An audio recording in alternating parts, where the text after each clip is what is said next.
All right, Kyle, what's the main difference you notice between American culture and Australian culture?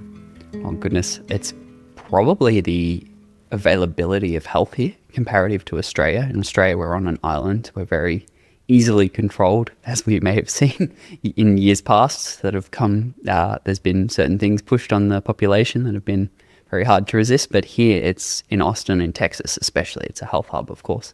But the availability of good quality supplements, anytime you are in a pinch and you can't cook a meal, there's amazing restaurants, be them organic, like The Well, for example.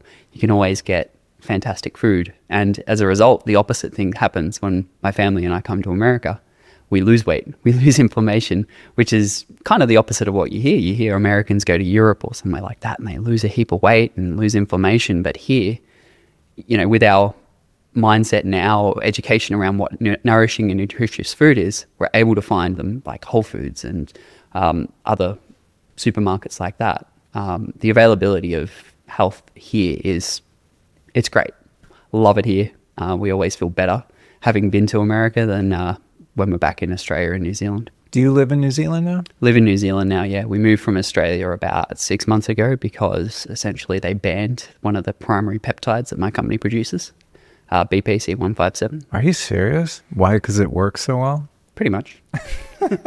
The quote was, due to its increase in popularity and its lack of human clinical studies, we are going to ban this peptide and make it prescription only. So it's not banned. You can find a doctor who'll prescribe it. If you have yourself a cowboy of a doctor in Australia who's not afraid of regulatory agencies coming down on him, which is pretty rare, but yeah, as far as from my business perspective, it would not be viable for me to sell that to Australians, which is a real shame because that's where I started the business. Like a huge percentage of our audience and our customers are from Australia, and I've had to, over the last year, since they banned it in, I believe it was June last year, or actually in Texas when they banned it. And since then we've had to just pull the primary product that our business produces, which is a real shame because so many people were not dependent on it, but utilizing it as their accelerant for gut health issues or for injury recovery.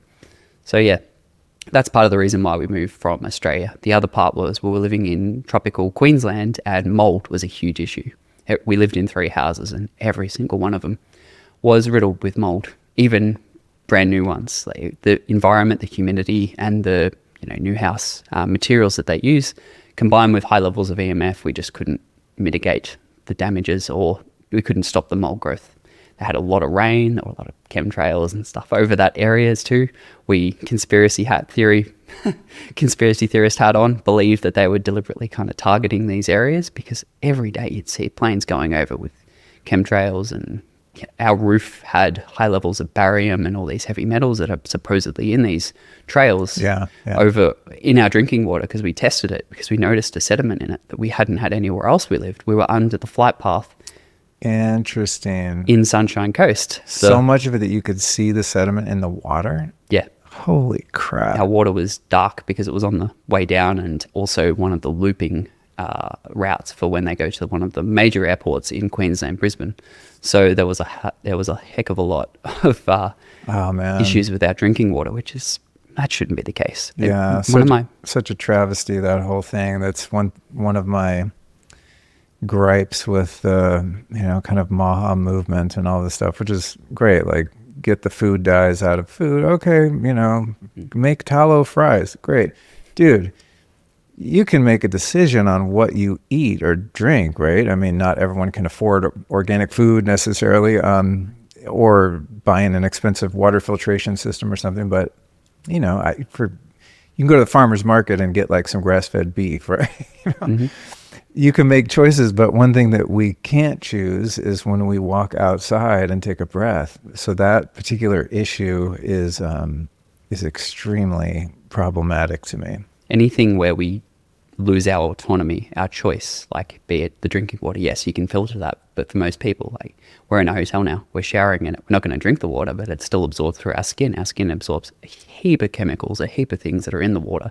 So maybe worry about the food dyes, yes, but let's clean up the drinking water. Removing fluoride's a fantastic first step, but there's so many other things in it that really need to be addressed, including things like birth control and microplastics and all manner of crap that's in the water. We need it cleared out. And antidepressants, all kinds of shit, radiation, chemo. I interviewed a guy way back in the early days who was a water filtration expert, and he was explaining, I didn't know this part of this, but in many municipalities, they recycle the water, LA being one of them, since there isn't water, native to the area. So he's explaining how they, basically you flush the toilet, it ends up at the processing plant, and then there's various mechanisms of filtration that get the bulk matter out, right? Toilet paper, tampons, poop, etc., right? And then it goes through a purification process, obviously, to sanitize it. But what doesn't get removed is every single drug, like you mentioned, birth control, that everyone's ever pooped out, and also all the drugs that people flush down the toilet. And I was like, okay, on a biochemical level, that's disgusting, because then you're drinking and showering in that.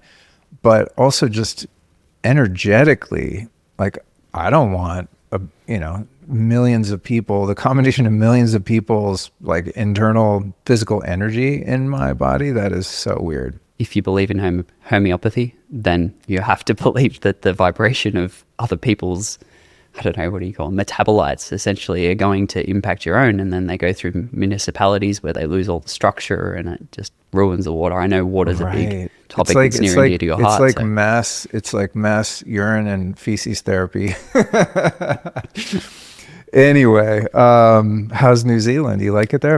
I've never been to Australia or New Zealand. I've always wanted to go to New Zealand because I hear they have a lot of hot springs there. There's a lot of hot springs. Rotorua, New Zealand is fantastic. We've gone there, and all the geothermal pools, they're fantastic. We always come back really refreshed when we've been there, which has been twice. Auckland itself as a city is just a city. It's nothing special, to be honest.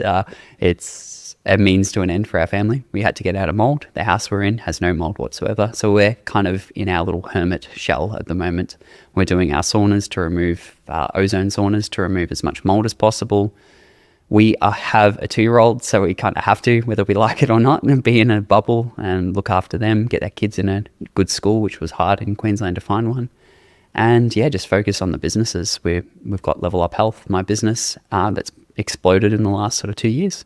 And my partner and I are working on a skincare business on the side that we're yet to launch, but that's proving to be a very challenging endeavor, getting skincare right versus put some herbs and some nutritionals in a capsule is pretty easy compared to the nuance of pH balance and how oily or how drying a product is, and do ingredients cross-react with each other, like copper peptide might react with something like vitamin C and then nullify the effect of both. So that's been a very challenging journey, and 2 years in the process, and we're still not super close to launching that one, but I can't wait to do that with my partner. She's the right side of the brain, sort of creative, artistic, spiritual, and I'm Mr. Science, Mr. Left Brain, Mr. Mechanism. I can tell. I've listened to a couple of your podcasts, and I was like, okay, this is going to be an easy one because I could just wind you up and let you go.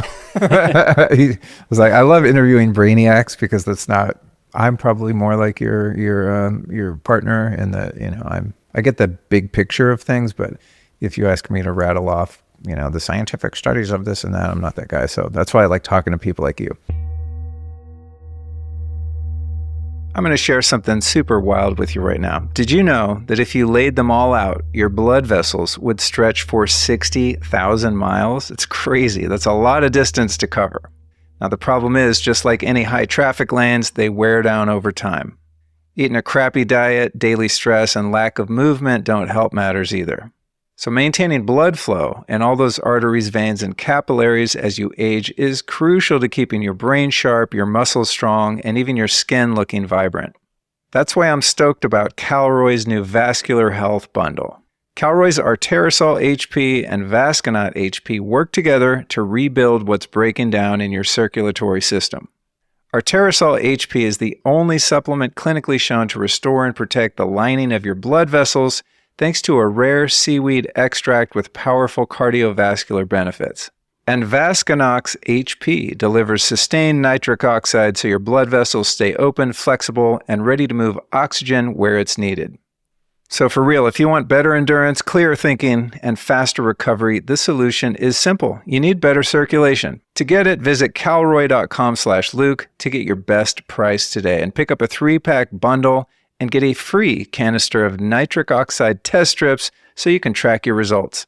Because the fact is, we are only as healthy as our blood flow. So let's take care of it. That's calroy.com/Luke. CALROY.com/Luke. So what I want to focus our chat on today, I try to always cover things that I've not really covered at depth. And I've touched on peptides on a couple shows, but I've not really done a deep dive. I think because prior to very recently, when I found you guys, you have to get them through a doctor and inject them. And I just know that's so unattainable for most people. And even for those that have access to peptides and a doctor that will prescribe them, just many people aren't interested in putting a needle in their body, myself included. I mean, I do it pretty regularly, but it's not fun. And it's also, even if you don't mind the needle, it's just kind of a hassle. It's like reconstituting it. There's math involved. It's just like the whole thing's confusing. So I want to educate the listeners on the incredible healing potential of peptides. And you seem like a guy really well suited to do that. Love my peptides. Yeah. And that said, I just want to say kudos to you for doing something interesting. People send me all kinds of different supplements, and I'm always out buying different things and trying different things. And it's like, I don't know, at some point I just want to go in my cabinet and just throw everything away. I'm like supplemented out. And it's just, there's a lot of noise, and there's a lot of people, I think, that jump on trends and bandwagons, just throw out products that, even if they're not harmful or toxic, they just don't really like deliver on the promises. So full disclosure, when I don't know, someone on your team sent me like this massive box of your stuff, and I was just like, oh, great, more pills. Like, dude, the world has enough supplements, honestly. It's like, there's enough shit. You don't need that many, depending on what you're trying to, heal or optimize. But then I started opening them up and looking at the ingredients. I'm like, wait, these dudes managed to make peptides orally available, and you're doing liposomals and all of these super badass formulations that I was like, okay, God damn it. Just when I think like, I'm not going to take any more supplements or like have anyone else on the show, I'm over it, then someone like you comes along and I'm like, holy shit, they actually did something unique and novel. So kudos to you doing so. So I'm excited. But let's start just pretending like everyone listening has never even heard the word peptide. Let's start there, and then we'll get deeper as we go. Sure. So thank you for the praise for the products too. No, it's for real, dude. They're badass. They're a fantastic catalyst to naturopathics. My training, my background is in nutrition, human nutrition, and naturopathy. So I have a really strong bias towards using herbal extracts like botanicals, nutraceuticals like NAC, glycine, all these things that have fantastic benefits in and of themselves, but then catalyzing the results by using a peptide which orchestrates the nutraceuticals and the botanicals to work even faster and even better. So all the way back, what are peptides? Our body produces hundreds of thousands of peptides endogenously made by our own cells. So when you take a peptide exogenously, like through a capsule or through an injection, the body recognizes what it is. It's not a drug. Some are drugs, but most of the ones, like all of the ones that level up cells and that you can get sort of therapeutically, not through pharmaceutical companies, are naturally found in the body. Insulin is a perfect example of probably the most commonly known peptide. Our body makes insulin. It lowers blood sugar, petitions energy into your fat cells, and it's a peptide hormone of storage. There's plenty of other ones like glucagon, and this is where GLP-1s like Ozempic, Mounjaro, tirzepatide, retatrutide, all of these are coming into popularity because of celebrities. So, but those ones are non-natural ones. They're just based off of the natural GLP, glucagon-like peptide that our body produces naturally. They modify it to last longer in the system, so then you can inject it once a week and it'll hang around and have an effect for a whole 4 to 7 days, depending. But even further back, peptides are just chains of amino acids, the smallest building block of protein. They're a chain, they're strung together with a bond. The smallest ones are like bioregulator peptides. They're often 2 peptides or 2 or 3 chained together. And then there's larger ones like BPC157 is a 15 amino acid chain peptide. And all of these have really profound effects on our body. They leverage our body's own healing processes. BPC is known as the Wolverine peptide because it promotes angiogenesis to a natural level, not a super physiological level or a level that's beyond what our body would want. but it leverages these pathways to induce healing. Basically, that's connective tissue, like your hair, your nail, your skins, and your gut lining. All of it's made of connective tissue and ligaments, tendons. All these collagen networks are all dependent on the processes that BPC upregulates. Like it'll help with fibroblast growth, it'll help with collagen network synthesis. And then for things like injury recovery, it works on growth hormone. There's so many different mechanisms and pathways that even I don't remember all of the 12 of them, and I'm not going to bore your audience by trying to rattle off all of them. But essentially, it just accentuates and accelerates the healing processes in which your body already has. It's the metaphor I use is if your body is a construction site and you bring on all the building blocks, you bring in the bone broths, you bring in nutritious foods, you remove all of the waste that might be at this building site, i.e. you clean up your diet, L-glutamine, glycine, these are all the building blocks like the timber and the bricks. The peptides are like having a really skilled foreman on the site. You bring them in, orchestrates, tells all the builders, all the growth, all the pathways, how it's going to utilize these resources to induce the healing. Or if it's not BPC, for example, another peptide, it will modulate gene pathways to accelerate processes within the body. And like a GLP-1 is the perfect example that everyone knows, right? If you take this peptide, satiety goes down, insulin increases, and glucagon decreases. And all those three together enables you to be satiated, to not feel full, lowers your blood sugar. And for a diabetic, this is a fantastic new drug. When that first came out, I was a bit on the fence about it. You know, these peptides that the Kardashians are injecting and everyone's jumping on as their new sort of almost addiction level drug to these things. But having seen, when used in smaller doses than the drug companies present, having seen how beneficial and life-changing they are to people's lives, I've kind of come around full circle. I'm like, all right, if you're going to use these things, if you're 100 pounds overweight, and this is the catalyst or the tool that gets you to a healthier level that enables all of the other lifestyle factors to begin or to stick, then what a fantastic accelerant, what a fantastic tool that we can use to onboard people into the process of natural health and get them to a state where they're more open to exercising. Like some people are so overweight, if they tried to walk, they come back and be out of action for a few days. And how slow and how difficult is the process of weight loss and improving your metabolism and your health going to be if a simple walk or a run just is insurmountable for some people. Whereas if you use these things, get over that hurdle, get past that threshold of challenge, then the ripple effect and the downstream, you might not even need the peptides anymore, you know, because all of the other dietary and lifestyle things can then come in that the peptide has allowed you to get to that state where you're motivated to do the exercise, the work, to clean up your diet and to, I don't know, fast track and get you to where you need to be faster. So peptides are fantastic for that. There's ones like GHKCU. It's used ubiquitously in the skincare industry because it's a small 3 amino acid peptide. Being that small, it can cross the skin barrier and have effects on your collagen networks in your skin. That's why a lot of no-tox alternative skincare products and the ones I elucidated to that we're bringing out work via leveraging GHK and similar peptides like that. But there's other ones that do require injection. This is like LVLUP's benefit is you don't need to inject these things. There's a small set of naturally occurring peptides that will work orally because they're small enough, but there's larger ones like insulin. If insulin was small enough to work via a capsule or orally, no diabetics would have to be injecting themselves every day. It's just too large of a peptide, unfortunately. And then a lot of the other ones that people take, like growth hormone secretagogues, they're too large and you can't really, unless you modify it in the future, which may come, but as it stands now, they need to be injected too, which, as you said, is a cumbersome, tedious, and annoying process of the reconstituting with bacteriostatic water and doing all the maths using your peptide calculator. And then even if it doesn't hurt, even if the pain of injecting deters you from it, it's just annoying. So by putting in the ones that work orally into a capsule, barrier to entry for people trying these peptides has been reduced significantly. Like BPC will work better. Full disclosure, it works better if you inject it. But do you want to inject it 5 days a week? Or could you get 80% of the benefit, 70% of the benefit from an oral capsule?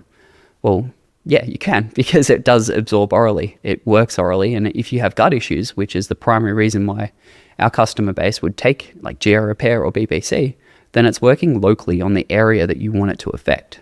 So that's sort of my rationale behind why I use oral peptides.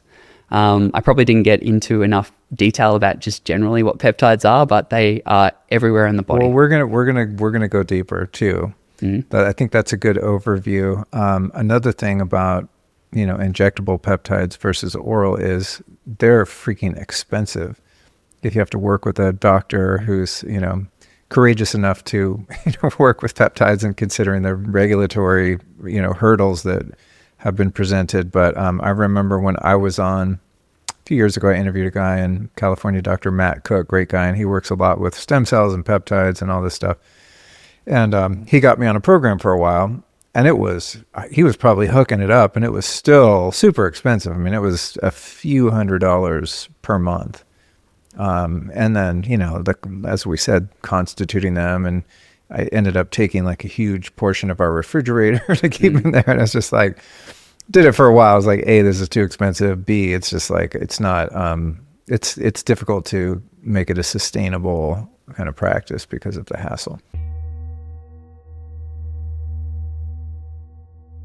Check this out. With everything that's going on with our food, air, and water, detoxing is no longer optional. And if you really want vitality, it's an absolute must.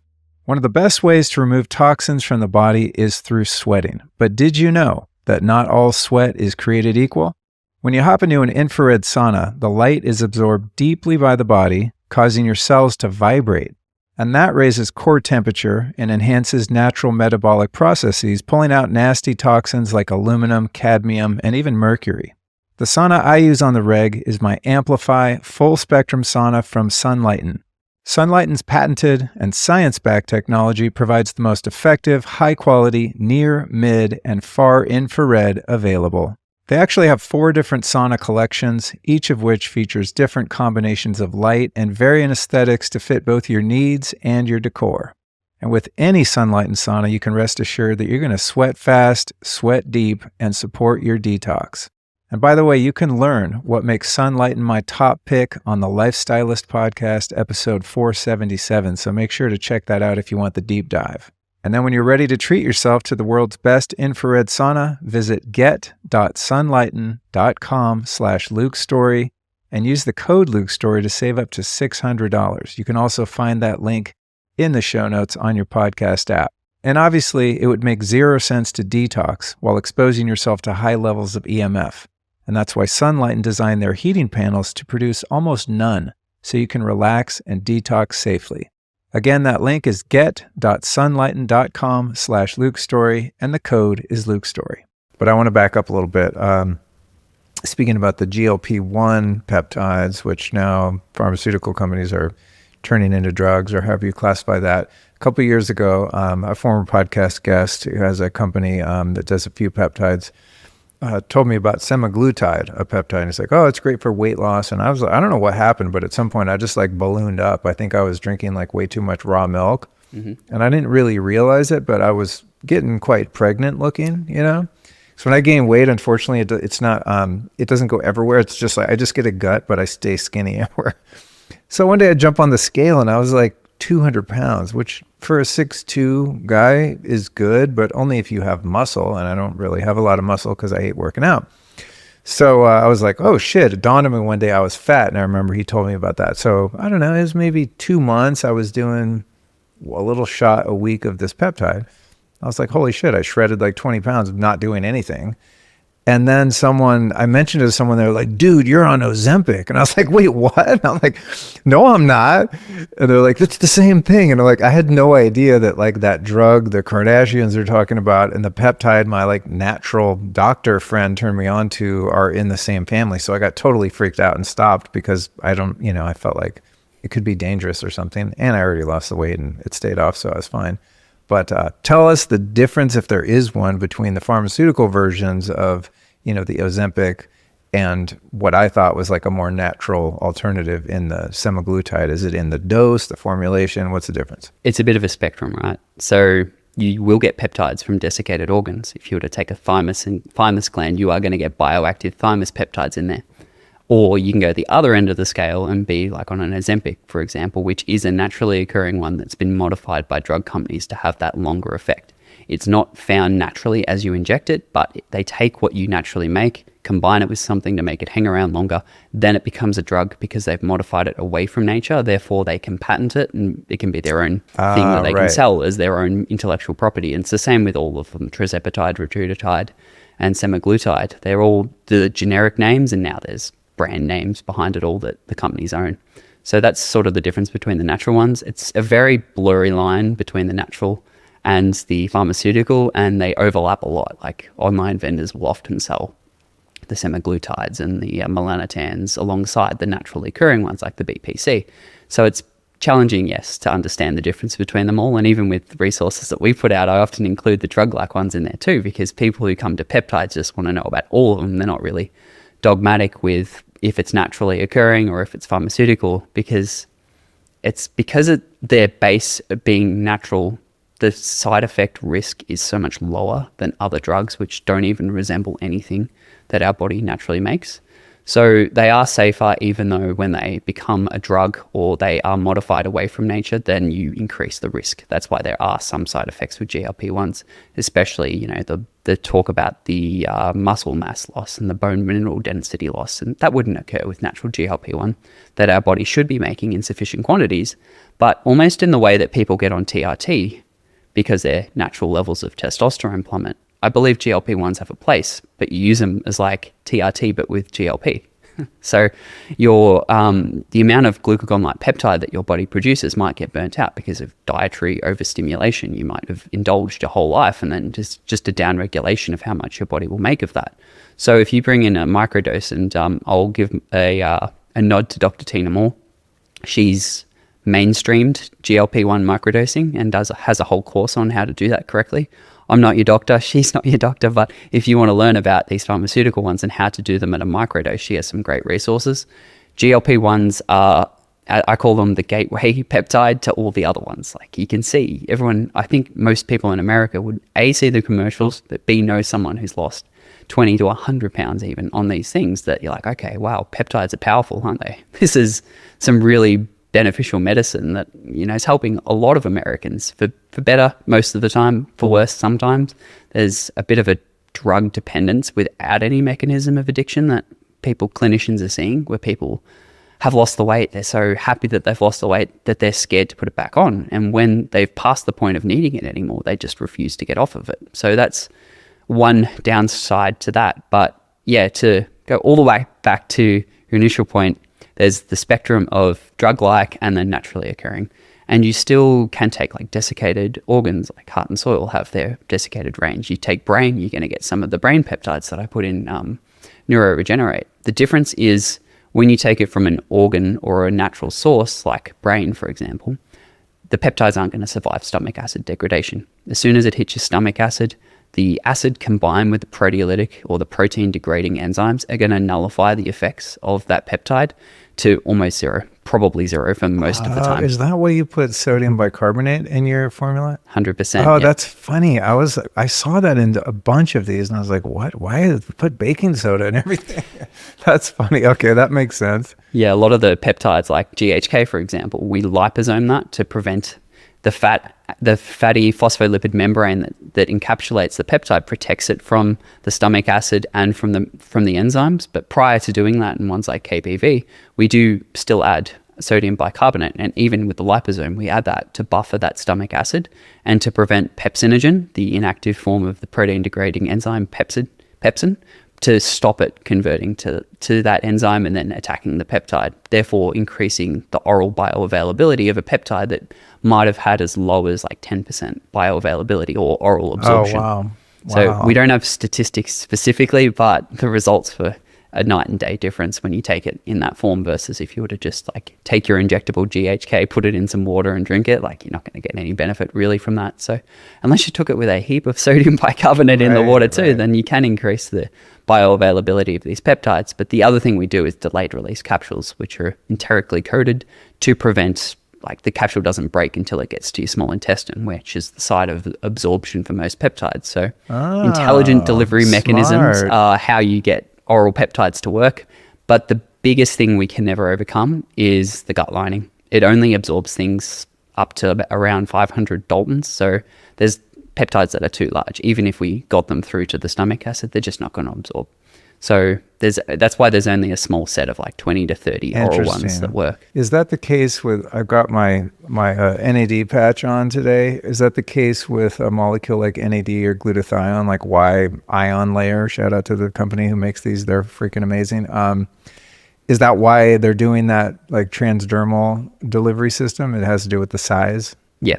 So their delivery system, plus that's the reason why people take the precursors, is they are smaller than the actual NAD molecule and will absorb, versus if you just take NAD plus, it needs to be like liposomal to have much of a benefit, kind of like the peptides too. NAD is a peptide itself too. A lot of these sites sell NAD alongside of the... Oh yeah, that's right. That's right. Yeah. Actually, that's funny. When I first started injecting peptides, I was doing the NAD. It's like, that one does suck to inject. If you do it like subcutaneous, it burns the shit out of you. It's very uncomfortable. There's peptides and there's small molecules too. They often get clumped in with the drugs, naturally occurring peptides, bioregulators, and small molecules. A small molecule example would be something like 5-amino-1-MQ. A lot of people call it a peptide, but it's not. This is one that interacts with NAD. Increases NAD salvage. So that's one way you can increase NAD levels. You can take the precursors, which is on this end. You can stop the NAD getting eliminated through your body and shuttle it back to recycle. So these small molecules like that 5-amino increase your NAD pools, equivalent to taking the precursors. And then a product like our longevity combines the enzyme inhibiting 5-amino with another one that inhibits it, and then gives you the precursors that work orally. So, I mean, again, injectable is always going to supersede oral, but if you don't want to do that, then a patch. When you say that word, I keep thinking you're saying 5-MeO. 5-MeO? Yeah. I was like, wait, what? I didn't see that bottle. I would be taking a lot more of it. No. Neuroregenerate 2.0. Yeah. That'll really, you take some 5-MeO DMT, it'll regenerate your whole soul forever. Talk to me about the regulation. You know, I try to be a positive person, but I'm increasingly frustrated with the pharmaceutical industrial complex and the whole medical system. I'll caveat that by saying I know some amazing doctors. I'm sure the vast majority of people that work within that system are well-meaning and great people and are trying to help and heal and all the things, right? So having said that, I think the system in and of itself is just corrupt and fraudulent, and there's really great, well-meaning people that get caught up in that system, and many of them never realize it. And if they do, like, how do they get out? You've already spent all this money and time on medical school and so on, right? So you're just like, this is the way it is. It's not perfect, but it's a living. However, it does really irk me that the government as a whole and the legislative bodies of these health departments and such make it so difficult to get substances that are relatively harmless and really helpful and push literally genocidal bioweapons on us at the same time, So either one of those premises is evil in and of itself. Like, don't stop me from having the right to put whatever I want in my body. It's just a fundamental, it's a violation of first principles, right? It's just, don't impose your will on me. I'm going to do what I want, and I'm willing to accept the consequences should there be any, right? That's one part. And the other part is you're encouraging me to do things that are not only harmful, but very potentially very deadly, So I have such a problem with that in and of itself. But when it comes to peptides, it's been a really strange kind of landscape to observe, because I've been using them for 6-7 years or something, right? And I'll find a website that sells peptides, like the injectables, and I'm ordering, we can talk about the purity and testing too. Let me bookmark that for me. But, I'm looking at their lab results and this and that, and I'm like trying to vet a company and make sure, it's not going to be, like tainted or anything like that. And I'll order from them a few times, then they disappear, like the site's down. I'm like, what is happening? It's the peptides have such a strange they hold such a strange space in the regulatory scene. And I've never understood why, the FDA or whoever it is that controls these things, it's so weird how like they're legal, they're illegal. You can do this one, not that one. I'm just like, what is going on? Why are peptides such an issue with the government? Completely agree. They kind of are the black sheep of medicine. They don't belong to regular MDs and doctors, and they don't really belong to the naturopaths and the chiropractors. They kind of are this bridge between the two worlds, because you could argue they are drugs. The effects they have are drug-like. We could see that with the results they get, which is fantastic, and that's why pharmaceutical companies are sinking millions and probably billions of dollars into these peptides to then make them products. And part of my conspiracy theorist hat says, oh, well, they're just banning them to then modify them and make them their own. And there's a really strong case for that. If they modify it far enough away from nature that it's no longer naturally occurring, then they can own that, patent it, and it be a drug. So that's sort of one leg of looking at it.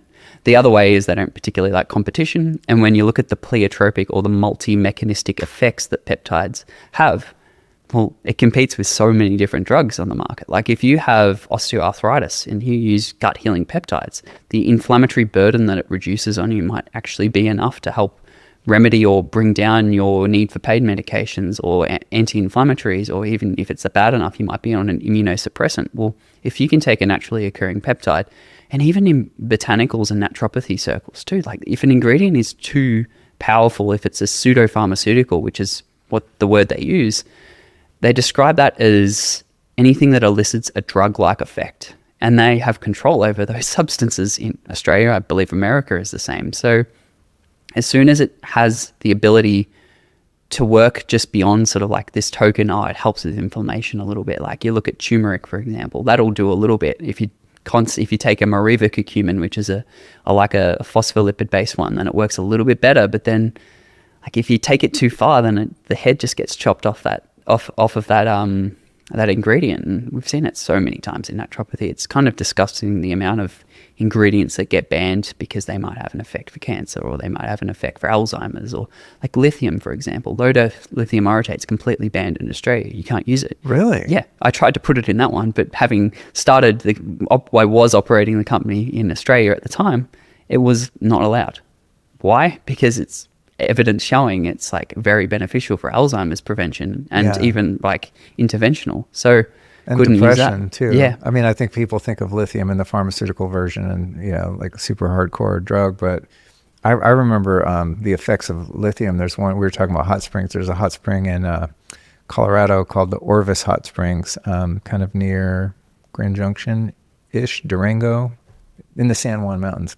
Amazing hot spring, and the water is super high in lithium. Mm-hmm. And you go soak in there, and it's like you forget all your problems. It's like you're almost high, And then I was like, that's cool. And then I interviewed a guy, Dr. John Gray, who's a relationship expert, but he told me, he's like, oh, dude, you got to get on lithium orotate. And I was like, lithium? I'm not psychotic. And he goes, oh, no, it's like, it's different. It's not the pharmaceutical. And I love that stuff. I don't remember to take it all the time, but when I do, I definitely have a lighter mood. I think it's super legit. It's one of those low excitement factor ingredients. It's kind of like molybdenum or yeah. selenium or something that's just essential but not really sexy. But it would make sense if that's effective for, neurodegenerative diseases, Alzheimer's, and even mood disorders, depression and stuff. The pharmaceutical companies are going to be like, hey, that lithium's dangerous. We got to get it off the market. Dr. Asim Malhotra pointed out some statistics about who funds the CDC or the FDA. 80% of its pharmaceutical companies. In Australia, he came and lectured there, and he's like, I was absolutely shocked and appalled when I found out how much money the FDA get from pharmaceutical companies. That was until I found out that Australia gets 97% of their funding from pharmaceutical companies. So It's the most regulated and the strict country in the world to try and operate a business. And and you've done it. Well, I guess you had to move to New Zealand, but still. Well, I mean, if you create a company with these, I don't want to call them fringe because it makes them sound like they don't work or they're dangerous, but these gray zone peptides and some of these things like lithium orotate and so on. I mean, what is the the risk profile there of getting, not your business shutting down, but like if you just start having to nix products from your product line, especially if they're your flagship. Like I love your gut repair one and the other BPC 157. I'm like, this is freaking amazing. It's orally available, affordable. It's like, I don't know, I'd be super bummed if I went to your website and that was gone, and I would be a lost customer if I wasn't obsessed with all the other ones. Yep. I mean, how do you reconcile that in someone who's, I'm assuming trying to have a scalable, successful, profitable business that grows and reaches more people? It is a risk. Having orals versus injectables is one way to mitigate the risk. When you're in doing the injectables, and we'll touch on purity, like they need to be saline, they need to be completely pure. Otherwise, people are going to have reactions, versus not saying I do this, we test everything, but making sure that there's no lipopolysaccharide or no heavy metals. Like heavy metal detox is so important for health, yet if you are injecting cheap ones that you find on the internet, there could be metals in there, and you've spent maybe a year doing metal detoxes with silica and binders, and then you just put it all back with the intention of healing and making yourself better with contaminated product. But I guess from a regulatory risk, I've left Australia and I have no intention on returning to it because of how difficult it is. Pete Evans is a mutual friend of ours. He's seen exactly how hard it is. He spoke about a biocharger and got fined like 5 figures for saying it might help with a certain cough. That's how strict and how controlled that country is. I mean, he spoke about a recipe and they said he's making medical claims and he's not a doctor. So it's a very tricky place to be, but a lot of the other companies... I wish you guys had the Second Amendment. I think that's the only thing that makes America more free than a country like Australia is the fact that we're heavily armed. Honestly, I mean, what's the difference, right? It's like same people basically pulling the strings at the highest level. It's just we have that one safeguard. They call Australia the experimental grounds for all the rest of the world stuff. They see if they can pull it off in Australia before moving on to the bigger population areas. We saw that with COVID, how far they were willing to push the Australians. I was living in Melbourne, Melbourne, Australia.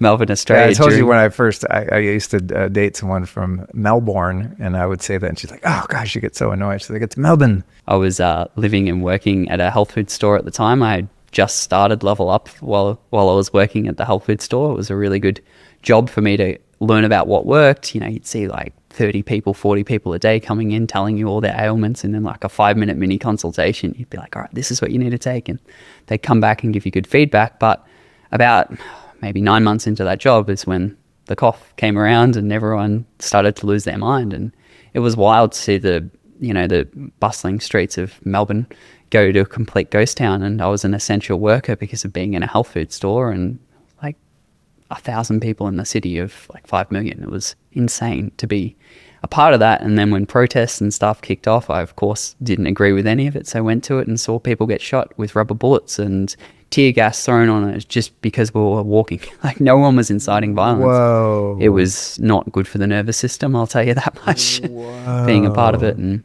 a lot of anger, a lot of government control of it and media control. You'd go to a protest and there'd be like almost 1 million people at this, and then they'd report on the news a minority of 10,000 people marched on the streets of Melbourne. And we're like, 10,000? What are you talking about? That one street out of the 30 that we're on?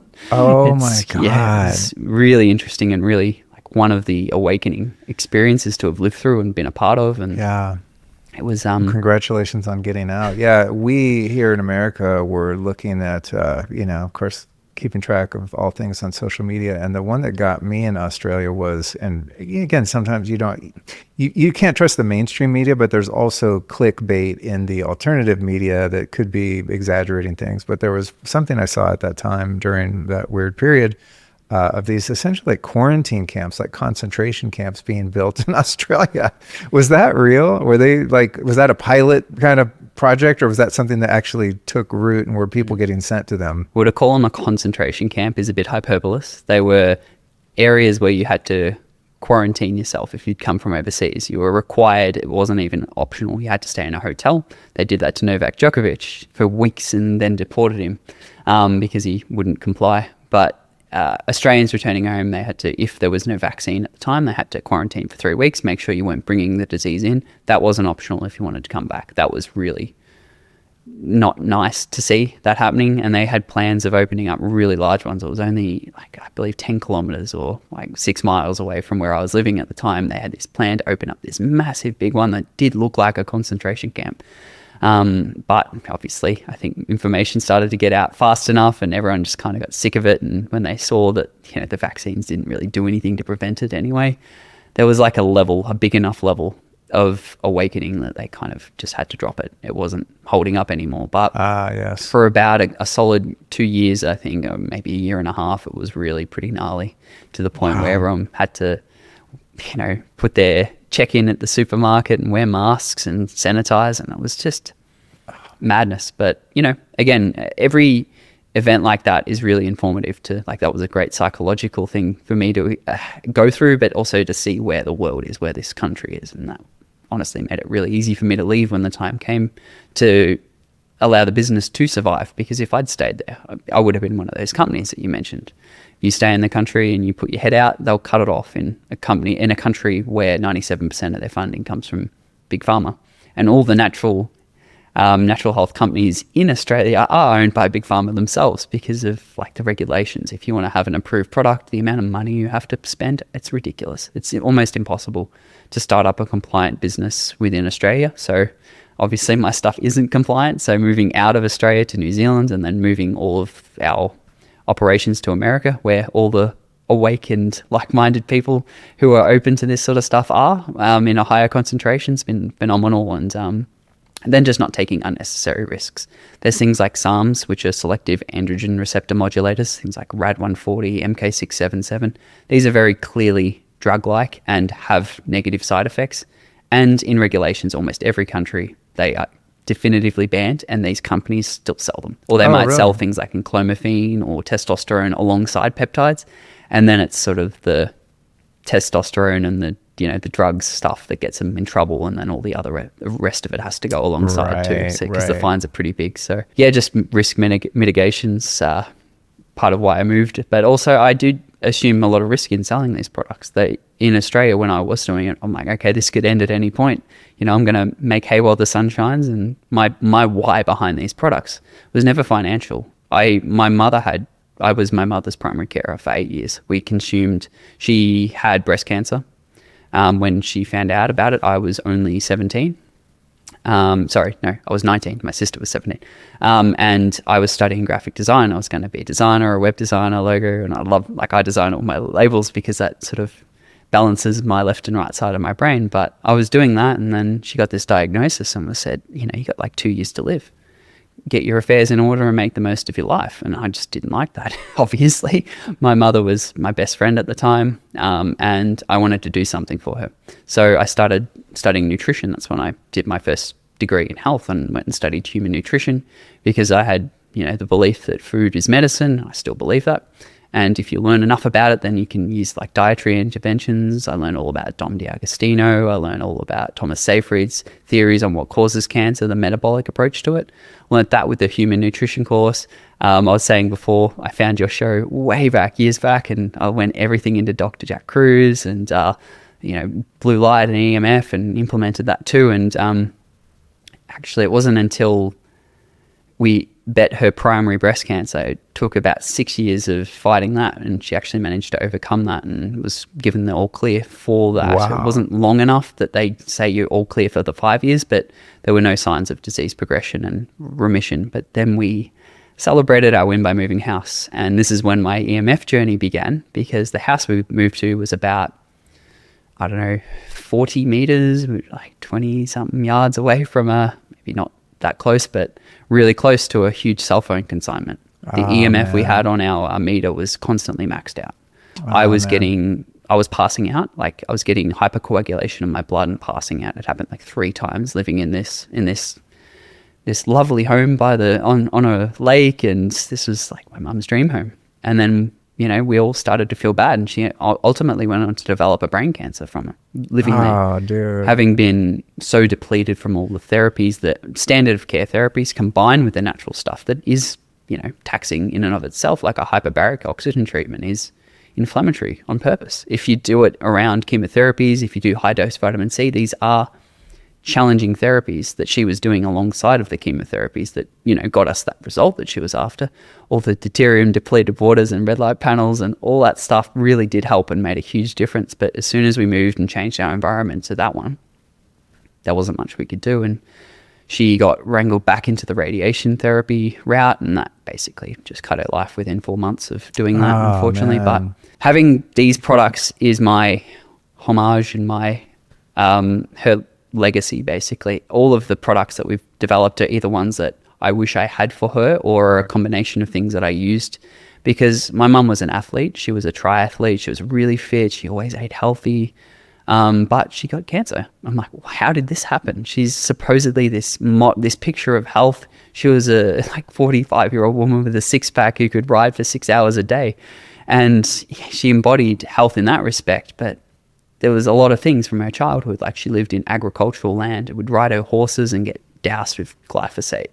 So there's one layer to it. She had like a very physically and sexually abusive father.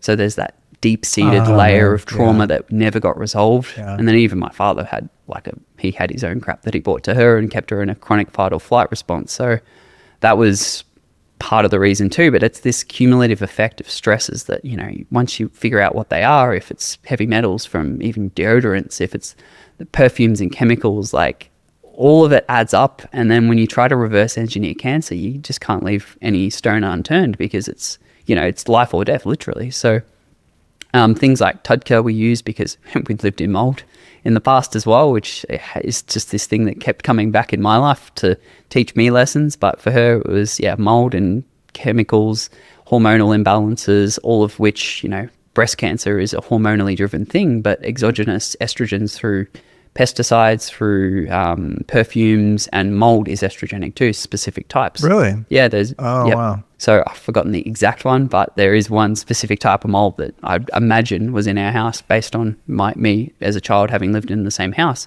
that was highly estrogenic. So that cumulative effect of all of those things that really, like most of them, as we said at the very start, you should not have had to deal with that. They should not have been these pesticides being doused on someone out enjoying their childhood on a horse. They should not be all of the things in the water that we drank that wasn't filtered, that come from the public municipal.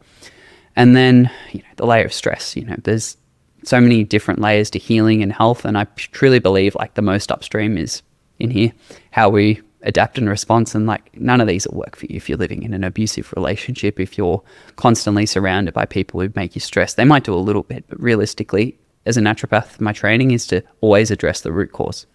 And if you peel it back and back and back, a lot of it just comes from here. And there's so much free stuff we can do that can really... You can say shit all day long. I try to This is America, baby. This is Texas, son. You can fire a gun in here. I wouldn't mind. Just don't point it at me. No, I personally try to swear less, but sometimes there's no substitute word. There's just moments that I'm like, don't say fuck. And then I'm like, there was no other way. I'm sorry. As an Australian, it's like... I mostly feel bad, like, because people have written in and said, you know, I really love your show, but I try to listen in the car with my kids and stuff. I'm like, that's valid. I understand that. So I'm Australian, swearing is like our pause filler. So totally. Yeah, totally. But so the products were made to basically be the products that I wish I had when I was caring for my mother, and are products that if she was alive, I would use for her to help her heal. And for me personally, having gone through 3 years of living in toxic mold, had levels about 60 times the upper limit of certain mycotoxins, it was catastrophic to mine and my family's health. So mold was one of those great teachers. Cancer was the first and mold was the second. These are the two things that form majority of the range that LVLUP has. I have a testosterone boosting product purely because my levels dropped so low from mold, absolutely decimating your endocrine system. It lowers men's testosterone, it feminizes them, it causes depression, and even in my relationship, soy boy, pretty much. Exactly. It's way more estrogenic than soy, even. So really, yeah, molds can. Oh my god, absolutely. I'm gonna come up with what's the equivalent of soy boy, because I just think that is the funniest. Like put down. We gotta say mold man, but that sounds a little bit masculine, doesn't it? Yeah. Oh, that's interesting. Wow, what an origin story. Sorry, man. When people lost their parents throughout my life, I've always I know it was a while ago, but still, I'd say, man, I'm really sorry. I don't know what that's like. It must be tough. And now I know what it's like. So I have a different level of empathy for that. But man, what a beautiful catalyst to do something meaningful that you seem to be, enjoying and have a real passion for. I'm going to get a little personal here, you guys. Are you feeling bloated, gassy, sluggish, and constantly hungry? The real problem might not be what you're eating, it could be what's missing. Check it out. Most modern diets are loaded with sugar and processed crap, but they've stripped out the essential bitter compounds that our bodies need for proper digestion. So now a lot of people are turning to synthetic GLP-1 drugs like Ozempic to control appetite and blood sugar. So it's sort of like Big Food took the bitters out of our diet and replaced them with sugar, and now Big Pharma wants to sell us drugs to fix the problem. But why take a drug with possible side effects when nature, of course, already has the answer? Digestive bitters are a remedy that stood the test of time, and the most comprehensive formula out there comes from Just Thrive. Their digestive bitters harness 12 time-tested herbs, each with unique digestive benefits, and they work with our body to promote bile flow, support smooth digestion, and enhance nutrient absorption. If I pop 2 capsules of these bitters with my biggest meal, I walk away feeling energized and satisfied, which is how you're supposed to feel after you eat. And it also works wonders for proper elimination too. So hop over to justthrivehealth.com and use the code LUPE20 to save yourself 20%. Because it turns out the real solution wasn't in a lab, it was in nature all along. Again, that's justthrivehealth.com and the code is LUPE20. Let's talk. I always feel bad just talking about someone's product, but I'm like personally curious about a lot of the shit you've put in here. So I want to get into that, but let's back up on the peptide piece a little bit and talk about, some of the risks with the gray area there in terms of purity. And I'm assuming that's mostly having to do with the injectables, but as I said, these websites kind of pop up and go away, and it's super sketchy. So if somebody is, trying to go online and order peptides, if they don't mind injecting them, et cetera, like what are we looking for in terms of safety and efficacy? Because anyone can throw up a freaking website on Squarespace and be like, these are peptides, and it's just like some white powder in a vial. You really don't know. I mean, there's no way you can test these things by yourself to ensure that they are what they say they are, that they don't have heavy metals, or the freaking supplement or the peptide could have mold, and you're trying to recover from mold. Exactly right. It's a pretty contentious topic that a lot of companies don't want to spend the money. Like it costs about $1,000 to $2,000 per peptide to test it. Like that's not a lot for a company that makes millions, but for the smaller ones that start up, they're not going to do that. The ones that come in and sell the product for half the price of the competition, there's no chance that they have sourced that properly for it to cost that amount. There's no getting around the fact that peptides are expensive. That was like one of the points you mentioned at the start, how expensive those protocols are. This is because of the way they're made. Is the majority of them are custom synthesized, and they use a amino acid sequencer, which is a very slow process. So there's no getting around the fact that they're expensive. So your first red flag is if they're cheap, you're not getting what you paid for. There's just like mine are expensive because we genuinely test every single peptide we put into it for lipopolysaccharide, which is bacterial cell walls, like gram-negative bacterial cell walls, very inflammatory. If you inject that, bad news. In studies, that's what they inject to induce a state of inflammation, to study inflammation. So very bad to have that in your peptides. It's not as common as people would think. Like people like Andrew Huberman have done podcasts and said, you can't inject LPS. He's right. You shouldn't do that. But it's not as ubiquitous as he makes it seem. Like every company would have it in there. But it's still a risk. If bacterial contamination happens, you will end up probably with some level of LPS. The other one is heavy metals. And this is probably, in my opinion, more of an issue than the LPS, because we don't like the things they give in a schedule for heavy metals. So why would we continue to take that risk with health intention to give health injectables like peptides? Well, we wouldn't want to do that. So that's why a HPLC testing, a metals and bacterial contaminants testing report is essential for every company, especially the injectables. Orals, it's still important. Like you don't want to eat tuna or salmon that's full of metals, because a small, like 0.1% of them will absorb. But by bioaccumulation, the more you eat that contaminated food, the more likely it is going to be that it will cross your gut barrier, especially if you have a leaky gut or hyperpermeable membranes. Then those metals will get into circulation and accumulate wherever, usually in fatty tissue, either at adiposity, which is one theory for why people gain weight, is because toxin dilution. If you have heaps of toxins, your body will put on fat to store them there. And this is one of the risks, I guess, with GLP-1s is fast weight loss often results in people looking like skeletons because they've just liberated so much toxin that their liver is all of a sudden overburdened with.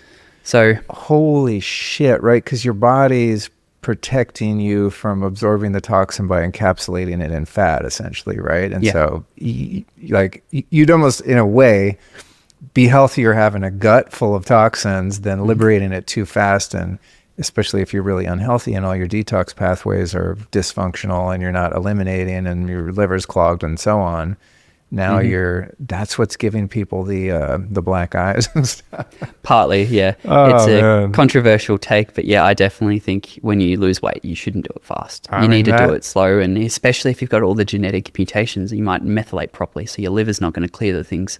You can very quickly and easily overburden your liver if you lose weight too quickly, and then you've liberated all these things. And if you don't have fat, then fat storage, toxin storage is in fatty tissue. Where else is fatty in your body? In women, in my mum specifically, I said she could ride for 6 hours. That meant she didn't have any adiposity on her stomach or on her butt or anywhere like that. So it's stored in her breasts. Fatty tissue in your breast.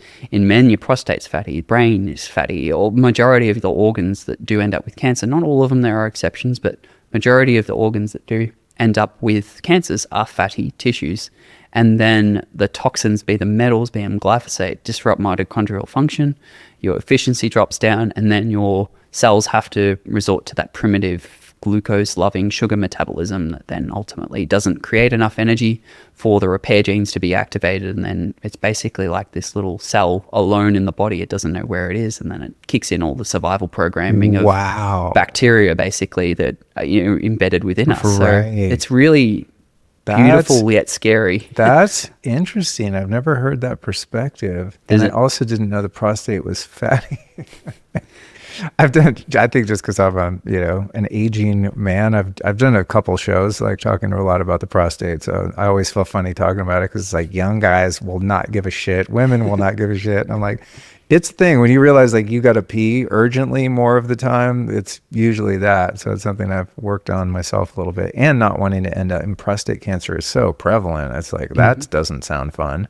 I have one friend that had it. I think he's managed to clear it, but yeah, I'm not interested in that.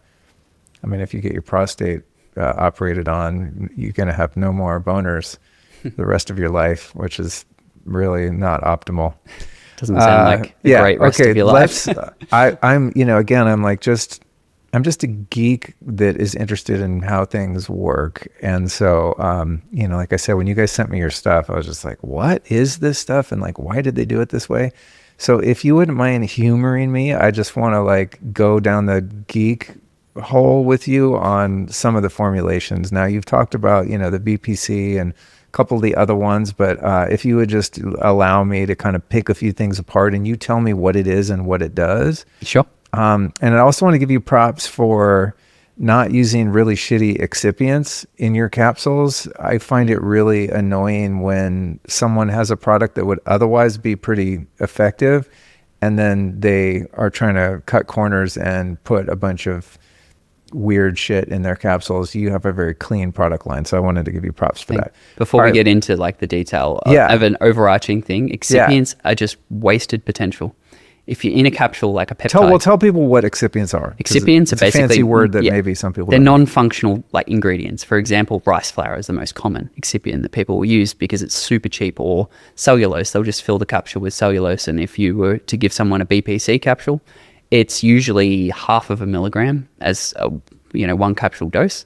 And then that remaining, like say it's a 500 milligram capsule, 499.5 milligrams is just going to be rice flour, which I've always thought, why wouldn't you just put something functional that's going to work alongside of it, that's going to synergize and make it work better? And that's why I use the bicarbonate to make the peptide absorb better. I use things like PEA, which is an anti-inflammatory analgesic thing that's made in mother's breast milk that helps soothe the baby when it's in pain or when it needs the boob. It's getting a high dose of PEA from mother's breast milk. So this is an amazing ingredient that I'm like, well, let's just put that in there, like that'll work so well. And every formula I've ever made has had that rationale of, all right, this is working by that way, let's combine it with this and this. And I sometimes go a little bit crazy and combine it with 16 other things, but that's as an overarching theme, sort of why I formulate that way. Well, thank you for doing that. I don't think any of us needed to eat any more rice powder. So the first one I think that got my attention was urolithin A, which I've actually done a show on that, which I think, if I remember right, comes from pomegranate. Correct. Right, yes. and it's helps with, see if I get this right, if my memory serves me, because I take it. There's a company called Timeline Nutrition, makes MitoPure. Interviewed the guy. I was like, I'm sold. You know, it makes sense. So the what do you call it? When your mitochondria turnover, is it mitogenesis? You got it. Mitochondrial biogenesis. Biogenesis, yeah. Yep. So kind of like your cells. When your cells die off, like you want to get rid of the old ones and encourage new ones. So I kind of get urolithin A. My basic understanding is really good for mitochondrial function. And so I saw that and I was like, oh, sick. But then you have this Akkermansia, which I think is a bacteria. And I mean, we'd be here forever if I went through every little thing, but where does the Akkermansia, is that how you say it? Yep, you got it. How does that play into the urolithin A? So this is a metabolic support product that's not directly providing things like your B vitamins. So the urolithin A does increase the mitochondrial biogenesis. It helps with mitochondrial efficiency. It's a fantastic. Is it mitophagy? Is that another word for it? That's for the things that clear damaged Okay. mitochondria. That's what I was thinking of. Does urolithin A do that too? I believe it does. I think it just increases the number and the density and the genesis of new ones rather than the clearing of the old ones. When you clear old ones, it's more you're looking at senolytics and ones that induce mitophagy are clearing out the ones that are, inefficient, and that's a really great way to prevent things disease processes by clearing out the old and bringing in functional new ones. So that supports mitochondrial biogenesis, and when you do that and you increase cellular energy, that's just the ripple effects just so broad you can't even just say it does this or this or this. By improving mitochondrial health and energy, like mitochondriacs, right? The ripple effects, the downstream stuff is so ubiquitous that I'm not even going to bother, and you've already done a whole show on urolithin. So the other one's Akkermansia, which is being inaccurately, but I can see why they're doing it, but it's being promoted as a natural GLP-1. It's a keystone bacteria that our body is meant to have from birth, but a lot of people lose the microbiome diversity. Therefore, they lose their species of Akkermansia. And this is a Do you think if someone's C-section born that they're never even going to get it? There's a good chance. I can't definitively say, like it might still happen, but I mean, I hate being so nuanced all the time, but it's just the truth. There's no universal rule for things, but yeah, there's a good chance if you've been on antibiotics and C-section, you probably don't have a very high level, if any at all. A lot of people who do fecal microbiome testing will show up either low in it, or conversely, some people are really high in it, therefore this isn't the right product for them. But yeah, it's usually, for the most part, something that a lot of people don't have. And when you do take Akkermansia, then it will have a beneficial effect on your blood sugar levels. It will help with natural GLP-1 secretion, and it's not going to be comparable to an Ozempic or a semaglutide or anything like that. Don't buy any hype behind it. I sell it, and please don't buy the hype if I start saying that. Someone listening who's like me is like, sweet, no more working out. But yeah, basically the combination of those plus the prebiotic fibers that, it's got a postbiotic, which is a metabolite of bacteria that your body actually has. Tributerin's another one, like butyrate. Your bacteria in your microbiome produce these things. Urolithin A, urolithin B, they're postbiotics.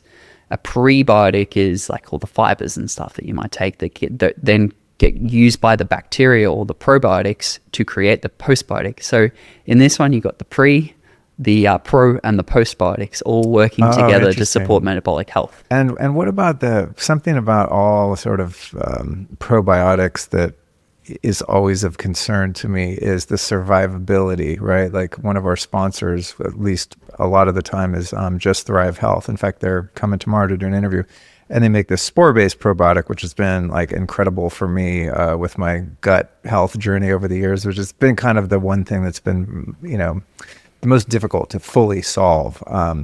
But after talking to them and doing a little research, I kind of just like, anything that's not spore-based sucks because it'll never survive the gut, and just wrote them all off, which is probably not correct.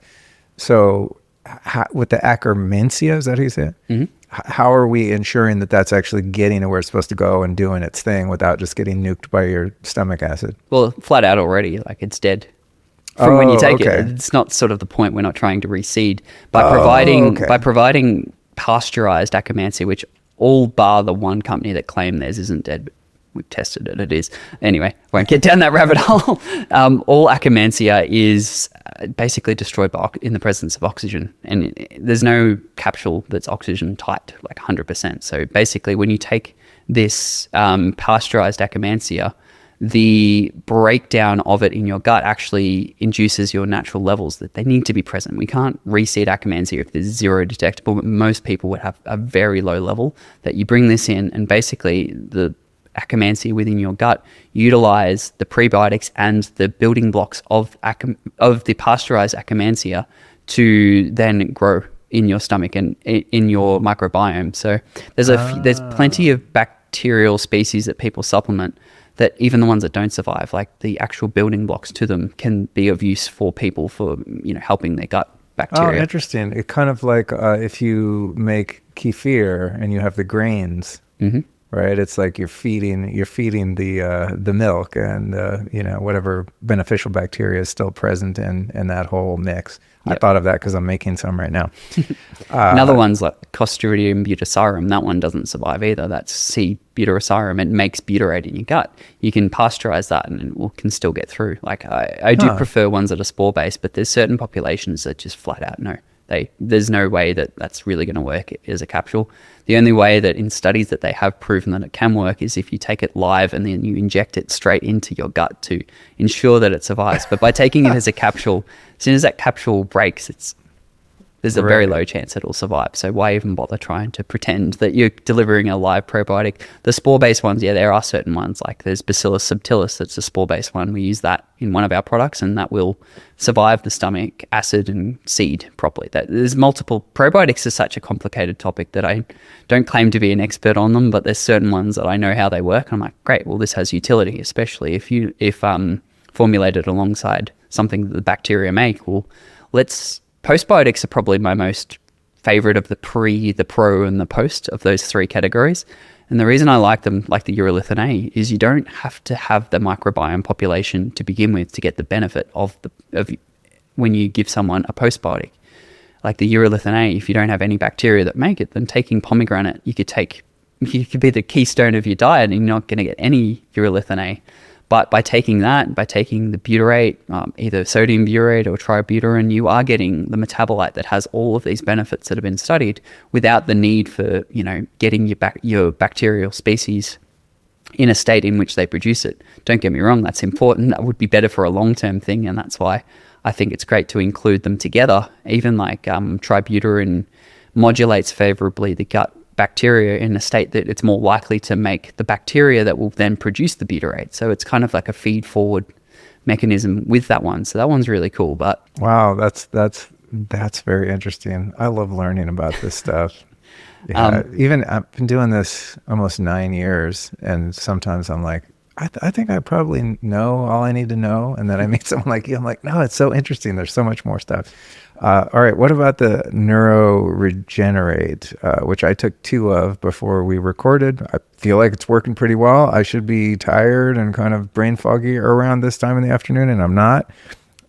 Tell me about some of the stuff in here. I mean, there's things I recognize like brain blood flow, ginkgo, gutu cola, etc.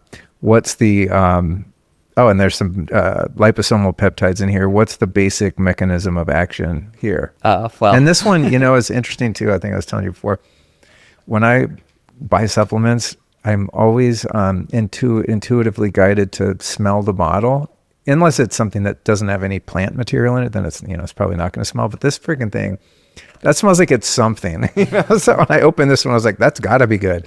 I mean, it's like there's potency there. There's some vitality. Yeah, well, all the herbal extracts we're using at a really high potency, like 10 to 1, 20 to 1 extracts, which means for every milligram you take, it's equivalent of taking 20 times the dry herb equivalent. So you'd have to take 20 grams of lion's mane as a whole herb to get like the equivalent of 1 gram. That's how the ratio sort of works. So it's super concentrated doses of those things. But the rationale and the reason behind that product is, again, my journey with mold. Dave Asprey started Bulletproof because he lived in a moldy house. He had hippocampal atrophy. They said he had the brain of an 80-year-old. I don't think my mold was as bad as his. I didn't get brain scans to confirm it, but my brain did not work properly after being in mold for 3 years. I had to take all the racetams and caffeine and everything just to make it function at a baseline level, not a higher level. So my conclusion was, well, they're certainly going to have suffered some level of atrophy in the brain, which can occur with long-term mold exposure. So that was my selfish reason for making this product, is to sort of bring my brain back from that state. The other one is my dad. My opa, being Dutch, died of Alzheimer's. And my dad started repeating himself a lot over a short period of time. And I'm like, okay, let's get in it with some preventative stuff. So increasing blood flow to the brain with the gotu kola and ginkgo and bacopa, they're all traditionally used naturopathics that have pretty not modest, but decent effect, especially with long-term use. But then bringing in my expertise of peptides, like there's some fantastic brain peptides that used clinically. I don't work with people, but I've heard stories of things like cerebrolysin, which is a brain peptide, dihexa, P21. These are all naturally occurring peptides that are found in the brain. Cerebrolysin's like an extract of porcine brain matter, and it's not isolated down, but P21 comes from that. That is the specific peptide that's, one of the primary actives of that. So by making it liposomal, combining it with things like dihexa, which does cross the blood-brain barrier, these are found to be 7 magnitudes more powerful than BDNF. And BDNF is naturally produced by our brains. It's called brain-derived neurotropic factor. Other people describe it by calling it miracle growth for your brain. If you have had a brain injury, or if you have neurodegenerative concerns like I was worried about, increasing BDNF is your surefire way to increase neuroplasticity, synaptogenesis, and neurogenesis, the formation of new brain cells, basically recovery for your brain. That's why I call it neuroregenerate, is because using lion's mane, which is pretty commonly known to boost BDNF, alongside of ones that are less commonly known, like there's 7,8-DHF, dihydroxyflavone, which works similarly to BDNF, combined with these peptides that boost it so significantly, like Cmax, P21, and dihexa. That's my attempt to remedy my own brain issues alongside of it seemed to have worked. Like, the fact that you can remember the names of all these things. I love listening to you talk. It was like, how's he doing it, man? I can't even pronounce the one, I forgot it already. I need more of your products. With the neuroregenerate, as you're talking, I'm like, wow, it would be great to stack that with some psilocybin or LSD microdose. What do you think about that off the record? I'd put it in the formula if I could legally do it. But do you think if the regulations ease up on psilocybin that you would add absolutely, it? That sounds like a perfect marriage. Absolutely, it would be. Yeah, like different mechanisms, different ways of getting to that end goal of we need to increase neuroplasticity. It's one of the most beneficial things for brain development, even if you're not fighting a neurodegenerative condition. Like if you want to acquire skills faster, if you really want to consolidate learned information, then boosting BDNF is one of the best ways you can do it.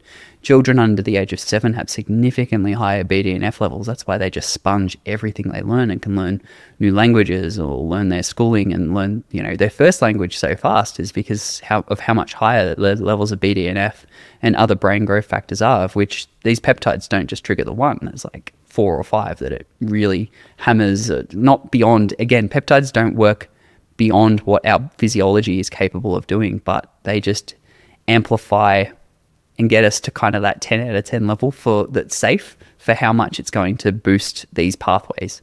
And in a sense, like when people say, oh, how long do I take it for? Well, that's a really poignant question that people ask. And you do need to actually cycle these things, because if you constantly hit a receptor, like caffeine, for example, if you take caffeine every day, then you develop a sensitivity to it.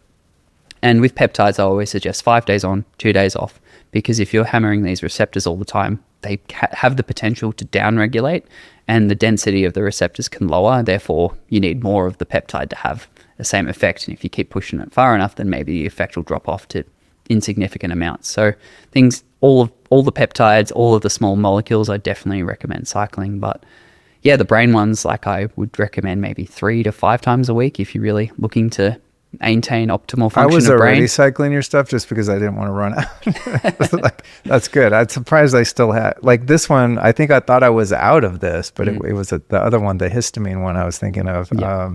The other ingredients I combine in it are to sort of target the, what is it they call it? Type 3 diabetes. I've heard people throw that term out, which is what they are calling Alzheimer's. There's like a blood sugar feeds into the degradation of the brain. So using things like dihydroberberine, it's an ingredient patented as Glucovantage. It works significantly better than regular berberine. It's like an alternative to metformin, which is a diabetic drug that is recommended in both cancer protocols and for people with diabetes. So dihydroberberine is what I consider a next generation nutraceutical. And there's plenty of ones, like urolithin A is another example of that. NACET, which is a form of NAC, which I think most of your audience would know what NAC is. Well, NACET is called N-acetylcysteine ethyl ester. It's a modified form of the NAC that, because of that ethyl ester group, is capable of crossing into the brain, increasing glutathione levels in the brain significantly more than NAC would. It's one of these ingredients that I just absolutely love and just love to bring to the market, if not the first, one of the first to sort of try and bring them to the mainstream and hopefully push the supplement industry forward, even if I die off in the future. Dude, please, we need more of you. It's getting like so redundant, as I alluded to earlier. I mean, every once in a while, I usually just order delivery from Whole Foods, but I go in there, I don't know, a couple times a year, and I'll walk down the supplement aisle and just be like, oh, what's the mainstream, look like? And I'm just like, oh my God, this is so boring. I'm like, you guys, I could have walked in here 10 years ago and it would have been basically the same shit, you know? We got to create the demand for these ingredients, because the problem with them is because they're so novel and not used everywhere, they're really expensive.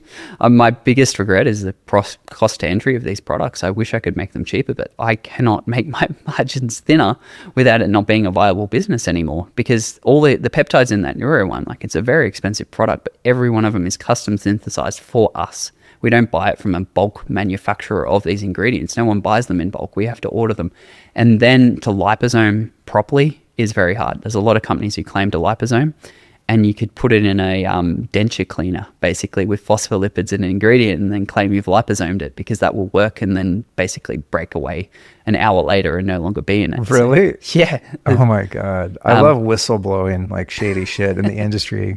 That's one thing I was going to ask you, actually. Normally with liposomal, like a Quicksilver Scientific, for example, has been doing that for a long time. They're liquids that you like hold under your tongue, right? And then I've seen yours and a couple others in the past couple years that are a capsule and liposomal. How does that work? Well, the reason you don't see it everywhere is it takes about a month of the raw ingredient freeze drying slowly. Really? And you have to test it along the way to check the viability of the liposomes to make sure they're actually you're doing it at the right rate. It's a very complicated, time and energy expensive process, and that's why it's not done commonly, or if it is being done, it's probably not being done particularly well. But yeah, there's I've been given video from my manufacturers and showing them all in the freeze dryer, and it's like, all right, they're cooking for the next month. I'm like, that's a month? crazy. I got to wait another month for this ingredient. He's like, yeah, well, you're not doing it as a liquid, so this is the process in which we get them into powder form, and there's no way to shortcut it. And if you do, you'll break the liposomes and you'll just have the active ingredient and broken down phospholipids rather than this phospholipid surrounding the peptide, and it's still being within that phospholipid after the freeze drying process. It's, it'll get better, as I said. The higher the demand, the, consumer demand drives manufacturing. So the more people want this sort of thing, the cheaper it will become and the more companies will do it. But at the moment, doing that was insanely expensive and time consuming. So if you're pioneering something, your profit margins are just going to be a lot lower for a while. Yeah, pretty much. For people that, I'm sure many people understand liposomals, but for people that don't, and why that's relevant, as I understand it, lipo, fat, right, lipid.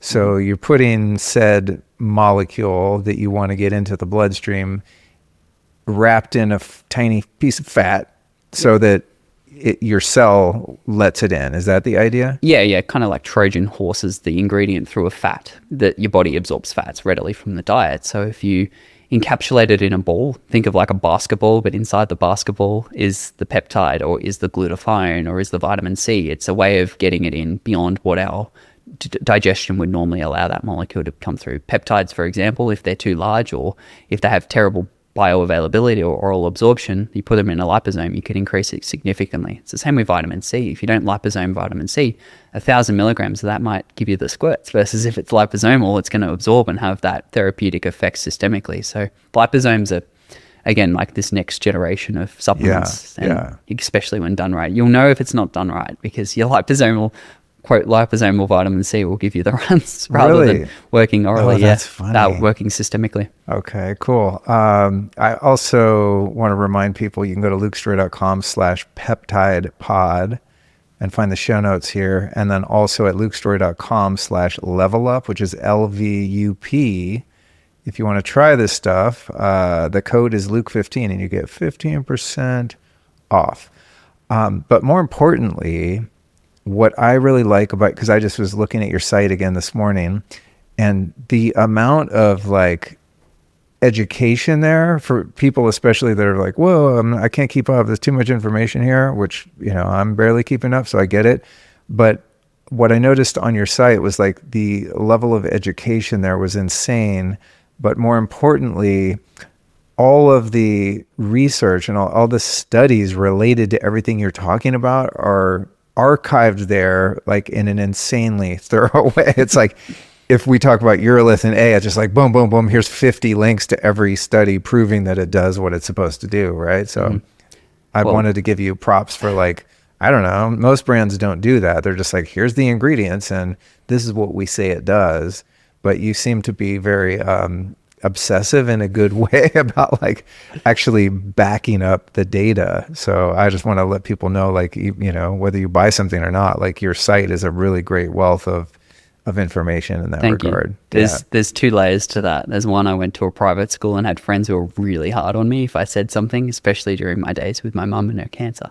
I had a housemate who said, yeah, but where's the studies? Like we were looking at like apricot seeds, for example. Oh, they show potential. It's like that. Where's your citations? Where's your evidence? And I'm like, oh, crap. All right. So he ingrained that in me. Really traumatized me at this point because I had no legs to stand on. He was further in his medical degree, and I'm like, oh, but anyway. So there's that layer, but then there's also the layer of even if people don't buy anything from the site, it's part of this movement of empowering people to make their own health decisions. Like if you have evidence there and you can go and read studies or, goodness, for better or worse, ChatGPT, use them to summarize it for you. Like how good is that for empowering people to understand how the body works and not just claiming it? But I guess the third layer of that is risk mitigation. If you put it up on your product and then you're making a claim around your product, and the government agencies, if you're in a controlled place like Australia, can say that you're making claims, make medical claims around your product, and then you're liable for, fines and stuff like that. So I'm definitely a cowboy in this space and willing to take risks to try and give people the results, but other companies probably just, it's safer for them not to say anything than it is to put out information out there and then have the accountability of it being accurate. So okay, got it. Well, I personally like that. I mean, not that I have the patience to sit there and read all 40 studies on a particular ingredient, but the fact that it's there to me is comforting, right? Because it's like, I don't know, you hear all kinds of different claims and things in this space. Everyone's trying to make a buck. So I'm kind of that dude who will dig into a website quite a bit before I decide to take it and, God forbid, like promote it, especially if it's something I'm like, hey, I'm doing this, you should try it too. Like I like having that backup. You might know that the brain operates in 5 distinct frequencies: gamma, beta, alpha, theta, and delta. And each brainwave has its time and place in the cycle of your day. But sometimes you're not in the state you need to be for the tasks ahead. Now, one of the OG biohacks to transcend this mismatch was called brainwave entrainment. And devices that use this technology have been around for a long time, and I've probably tried them all at this point. The problem is that most of them didn't really work, at least not for long. But there's one way I've found to change my brainwave state immediately and consistently. It's called NewCalm. NewCalm is a unique experience that targets 6 specific brain states, and it's backed by tons of neuroscience. I mean, legit neuroscience. I've been using NewCalm very consistently for the past 5 years anytime I want to drop into a particular brain state quickly. For example, like when I start feeling the onset of afternoon fatigue, I just punch up the power nap settings on my phone, throw on some headphones, and Newcom gently slows my brain down to alpha and theta waves. And after just 20 minutes, I wake up feeling refreshed and ready to smash the rest of my day. It's no joke, really works. So visit newcom.com and sign up for their 7-day free trial. When you're ready to join, use code Luke to get 15% off any subscription. That's Newcom, NUCALM.com. All right, let's talk about a couple more things here that I'm just curious about. So, botanabolic. I'm assuming this has something to do with like putting on muscle. Pretty much. Which is obviously I haven't been using this one. I was looking in the mirror a couple days ago. I'm like, dude, you really need to work out. I'm like, it's getting embarrassing that I'm getting so scrawny. So I should probably get on this one, but I haven't used much of this one yet. So talk to me about that for the gym rats, or not even gym rats, but people that like know having some muscle in your body's healthy. Well, testosterone itself is incredibly healthy for both men and women. Like is this your testosterone product too? Essentially, yeah. Well, God damn, I need to get on that one then. I haven't checked mine, but it's, I don't know, maybe not great. So this product I developed after living in mold. My testosterone dropped well below where it should have been. I think it was like just below 300. And as a man, like a well-functioning man, 800 plus, closer to 1,000 you can get it, the better you're going to feel, the easier muscle gain's going to be, and the more vibrant, the more drive you'll have, the higher your dopamine levels will be. It's just like a miracle molecule, and that's why so many men end up on TRT. For better or worse, they just swear by it, and even though they might get bald or they might, have side effects, they just stick with it, because it gives them their vibrance and their zest for life back. But not being only 32 now, when I first developed it, I didn't want to get on TRT when it was that low. And there are really powerful botanicals like Tonkat Ali and Fedosia agrestis, Sustanch. They're all been shown in studies to be able to increase LH, luteinizing hormone, which then goes on to make testosterone. There's also botanicals and nutraceuticals like boron, for example, that decrease what's called SHBG, or sex hormone binding globulin. This is a little Pac-Man, essentially, that floats around in our circulation and grabs onto hormones and basically lowers the activity that they're going to have. If they're free, they can act on androgen receptors, and like testosterone, for example, will have its effect. But if it's bound to that, it needs to be liberated before it can have that effect. So you could have really, really high total T, but terrible free T, and then you're not going to get the benefits of having that high testosterone level. So that's often a target. And when people exogenously, either injectable or creams or something, push testosterone, then SHBG will reactionarily increase to sort of bind it and bring it back down, because you don't want to go too high, otherwise you get suppression. It's sort of one of these contingencies our body has for keeping our checks and balances. But anyway, this one is a comprehensive multi-mechanistic formula for both increasing your total and free testosterone levels with those herbals, increasing muscle mass with things that inhibit myostatin. There's an ingredient found in dark chocolate and green tea called epicatechin. Myostatin's this gene that basically blocks muscle growth. I think there's this therapy, a peptide therapy that people like Brian Johnson, Dave Asprey, and Ben Greenfield have had. It's called follistatin gene therapy. They basically, and this is real cowboy stuff with the peptide stuff, but they basically get this gene injected into them to make their body produce the peptide follistatin. And that inhibits myostatin. And there's Belgian blue cows that have a knockout for the gene of follistatin, and they are just this haunch.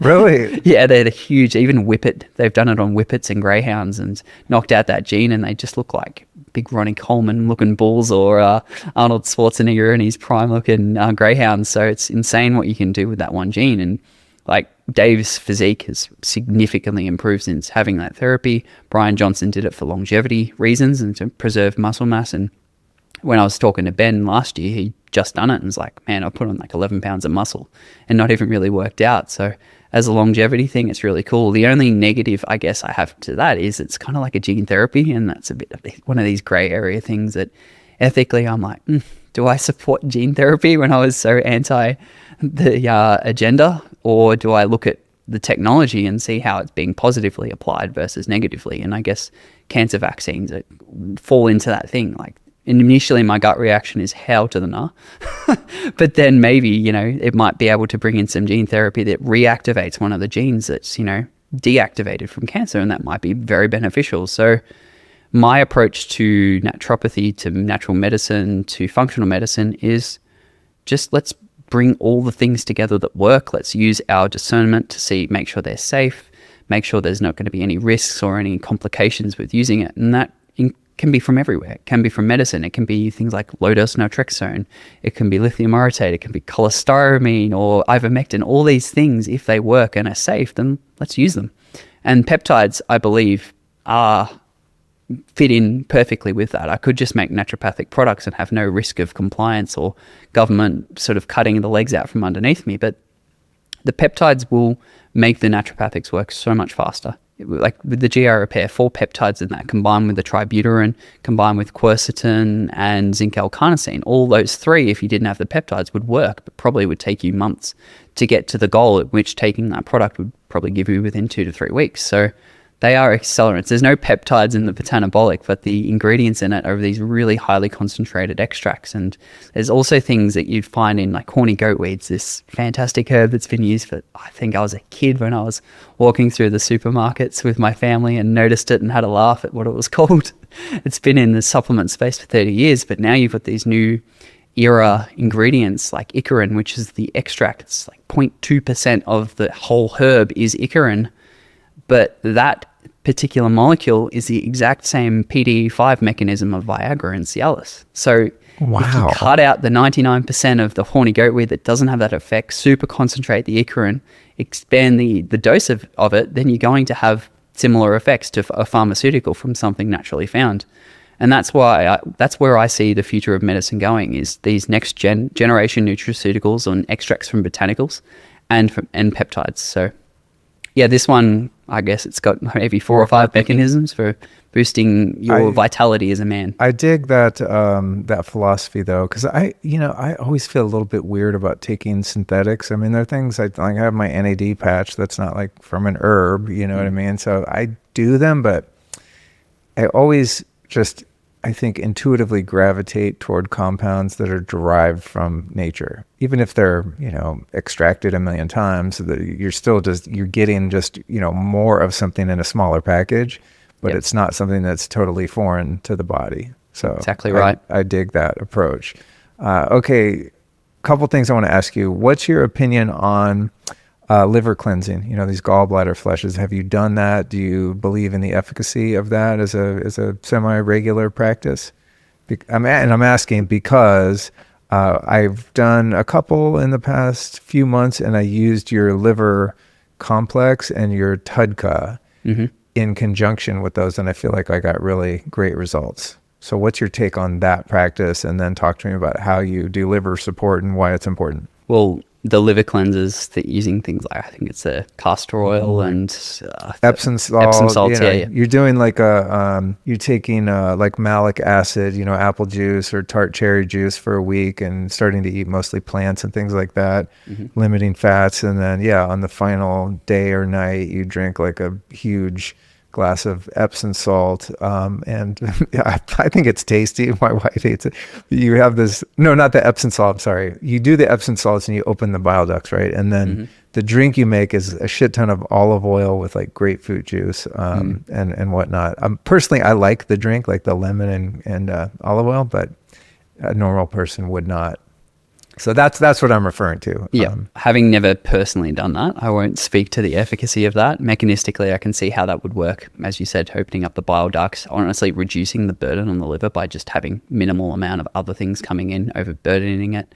The Epsom salt's fantastic minerals, and it's going to have a very interesting effect with your osmotic gradients and your electrolyte balance, which might cause the things you're talking about. But from my training as a naturopath, we look at how we support the liver and support detox and clearance.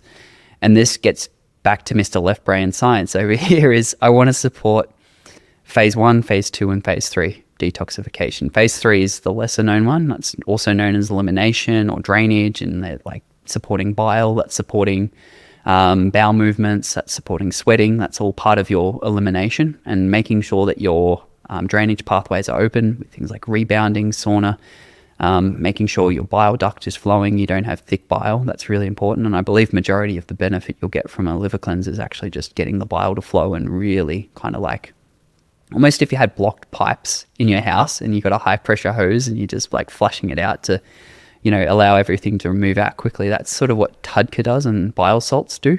And I believe with what you've done with the cleanse, it would have a very similar effect to that. I don't know if anything came out of it that's sort of like you've had an exorcism sort of thing, but... Well, when I first started doing them back in early 2000s, I would eliminate a lot of the gallstones. You have like just a bunch of these green pebbles floating in the toilet when you're done. And there's something satisfying about that, because you're like, that doesn't look like I want it in the body. And so when I don't know, took a 20-year break or something, I was like, it's probably time to do that again. And I haven't had any of those stones. So either, I don't know, I have too many that they're blocked, or else I got rid of them and they never came back or something. But I think that's one of the rewards of doing the liver flushes is, it's kind of good to see like, I don't want that in and I got them out. Yep. Yeah. I wish I had first-hand experience to speak on that one, but I haven't.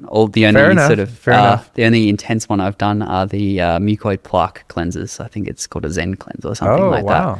But there's always this part of me, it's like, all right, you're taking a whole heap of fiber, indigestible fiber, a whole heap of enzymes. Is it what you're taking that's caused that? It's the same with like the oils and the castor oil and the sea salts. Is it what you've put in that's coming out, or is it, has that had the effect of pushing things out of you? I'm not so sure at the moment. So wish I had a better answer for you than that. But what I can speak to and speak about is supporting how you support liver clearance. And the reason I can speak to that is I did have a blocked bile, well, not blocked, it was still flowing, but sludgy bile, mold absolutely thickens up and makes your bile really viscous and doesn't flow very well. So the TUDCA is actually one of the earliest products I ever made with LVLUP, because I was living in a house with a little bit of mold. It wasn't too bad, but at the time it was something I took, and then I had this just absolutely biblical bowel movement from the first time I took it, and that just cleared out all this bile that was in me. And I'm like, whoa, okay, no wonder I've been my liver enzymes were slightly elevated. No wonder, like, even though I was eating clean, I was still not feeling great because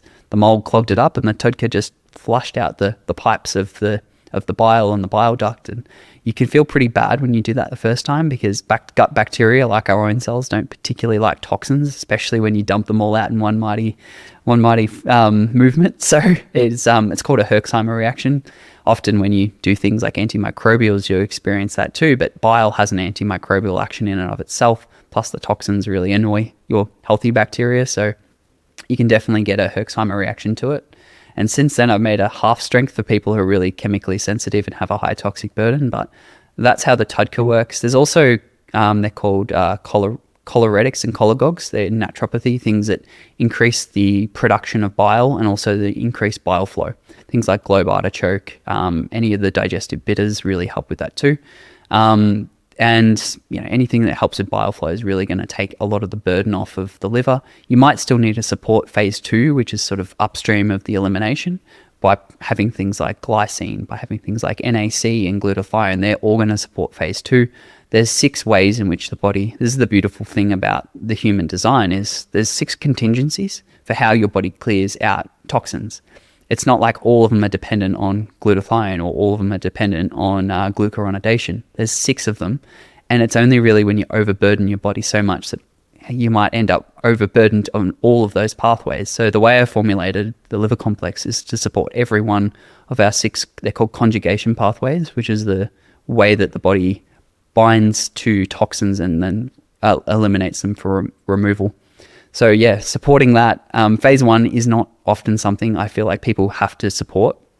Doing something like taking milk thistle, for example, it's one of the most common liver support. It supports phase 2, but it also pushes phase 1 as well. And for people who have drainage problems or have insufficiencies or need support in phase 2, you're pushing all of this phase 1 toxins into a wall basically, and then you can end up with elevated liver enzymes and higher levels of liver inflammation if you have nowhere for it to go. So honestly, when it comes to supporting liver, you got to work back from 3 to 2 to 1. And yeah, that makes sense. I think a lot of people discount the importance of colon cleansing. Very like ages ago in the beginning of my journey, that's the first thing I started with, because I was like so toxic, and I was following a naturopath at the time that had me, doing binders and taking herbs that make you go and doing all that stuff. And the way it was explained to me is in a much more simplistic than you just said it, but it's that thing. Okay, cool. So you're encouraging, say your liver to dump all these toxins, but your bowel's backed up. Where do you think it's going, right? Back into circulation. Yeah, exactly. It's just like going back into your bloodstream, just like if you ate it, maybe even worse because it just goes right through the intestinal walls there. So I think that's a really important thing for people to understand. Like you can't just start detoxing willy-nilly, especially if you're new to it and you have a really, heavy toxic burden. If your bowels aren't working properly, if your liver's not working properly, then again, we have contingencies for this. They're called the kidneys. Then you might develop kidney issues. And people who have bad acne or bad skin, our kidneys and our liver are our primary ways we detox. Sweating, people might, like when I lived in mold, I had this really distinctive smell. It was kind of like acetate, like nail polish. And that's because my liver was backed up. As I said, the first time I used Tudka, I actually removed that burden and started not to stink. But because of the mold backing up my liver, I was sweating all of the time, even when it was cold. And that's because of that contingency. This third organ of elimination, being my skin, was doing majority of the detoxification and the clearance of these metabolites of the mold. So, if you do have really struggle with skin issues, I often implore people to not focus on the skin. Don't keep lathering topicals on it, especially in the skincare industry where there's the cause and the solution of the acne problem is in the same product. But by just going after the liver health and gut health, sort of beyond that too, is one of the best ways that you can resolve skin issues. Like if your gut lining is leaky, then all the things that overburden your liver, for example, like these LPS that we mentioned are really inflammatory. Well, they're going to get through your gut lining and then hit your liver and cause liver inflammation. So order of sequence for how I like to treat people is brain, adrenals, sort of all encompassed in how your mindset and your philosophies and how you live your life. Then it's gut health, followed by liver health, and then all the other stuff, whatever is needed based on the individual. If you want to optimize brain function, it's not going to work as well if your liver and your gut and your stress axis are overburdened. So things like the neuroregenerate, they're not like a first line intervention for someone who, if you've got brain fog, and that does a little bit, but it's like a naturopathic band-aid or no better than taking a pharmaceutical to mask the symptoms, and you've not really understood what naturopathy and natural medicine's about. It's like, let's peel the layers back and figure out what's causing it. And a lot of people, it's their life circumstances. When I was living in Victoria, no matter how much I did, being stressed in Melbourne didn't do very good for my body, no matter how many supplements, and living in mold too. Like I have an infinite amount of GI repair and liver complex, but while still having that toxic burden come in, while still being put in a fight or flight response, because my body, even if my conscious mind doesn't recognize it, my body knew that I was being poisoned by something. So it's constantly putting me in autonomic dysregulation. So it wasn't until recently, honestly, when I've got out of the mold, that my HRV's finally gone up. I've had this Aura ring for 6 years and never had a HRV above 30 until recently, in the last 6 months living in New Zealand, finally getting the mold out. So it was always the most, I was like egoically embarrassed to compare my heart rate variability to my biohacker friends and be like, oh, I got 30 and they're in the hundreds or the 90s. And I'm like, I don't know why I'm doing everything. But yeah, it's only now that my nervous system's starting to calm down, and the cell danger response, it's called, that your body can get into. Limbic system retraining. There's a thing called the Gupta program, which is really good for just allowing your body to realize it's not in stress anymore. It's not in danger anymore. Like affirmations, they go almost as far, if not further, for that part of your body than any supplement could. So mold is a great teacher that I think is educating a lot of people nowadays. Yeah. It's huge here too. A lot of people I know, I mean, I'd say the majority of people I know have had mold issues. Anyone on the East Coast, anyone near coastal, actually, the humidity from the ocean breeze brings in like 80% humidity. Combine that with all the drywall, cellulose-based materials, don't have proper ventilation. It's really a recipe for disaster. And then bring in the high amount of EMF we have that just potentiates the growth of mold. EMF, like for human cells, mold doesn't like it either. It stresses out molds too. And when molds are stressed, that's when they grow the fastest. It's a survival mechanism. The way they grow super fast when they're stressed is kind of like our cancers in our body do, right? We are stressed out with all these mitochondrial burdens, all these endocrine disruptors, these carcinogens, that it's just like, all right, let's just grow. That's our contingency for survival. And I can't remember who it was who said that, so please don't hold me to this hypothesis.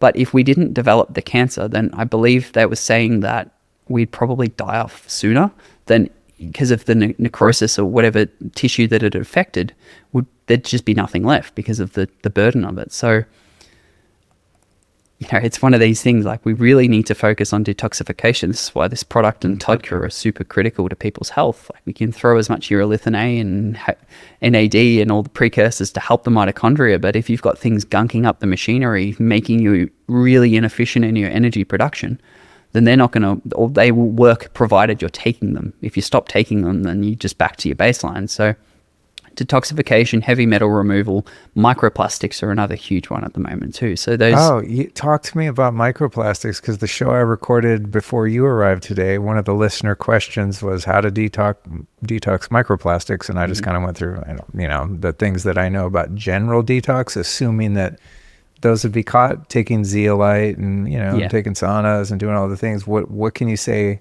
What's your kind of protocol on getting the metals and plastics out of the body? The metals, I believe, are easier than the microplastics at the moment because we've been doing it for a long time. We've known about mercury and aluminium toxicity. People like Chris Shade has really, moved the needle, moved the industry to get rid of them, and even you can test pre and post pretty easily. Microplastics are kind of new. I believe there's testing for it now. Brian Johnson has put a lot of effort and energy into testing for that, which I have mixed feelings about how he approaches health, but looking at that is like, there's no argument here. That's very important to see where you're at with these things because, as I said, they completely gunk up your mitochondria. You can do an organic acids test, and this will give you the metabolites of your mitochondria and see how efficient you are. And if you have an accumulation of one that might be in the Krebs cycle or might be from the electron transport chain or somewhere in the energy producing machinery of your body, then you know that there's a problem in one of those enzymes in that process. And then you can sort of figure out what it might be. There's a list of things that it can be, but usually it's a metal or a hormone disrupting chemical or something like that you need to remove. And then when you do, works again. Mold toxins are a big one of those. A lot of people end up with chronic fatigue syndrome when they're in mold because it basically ruins their mitochondrial efficiency.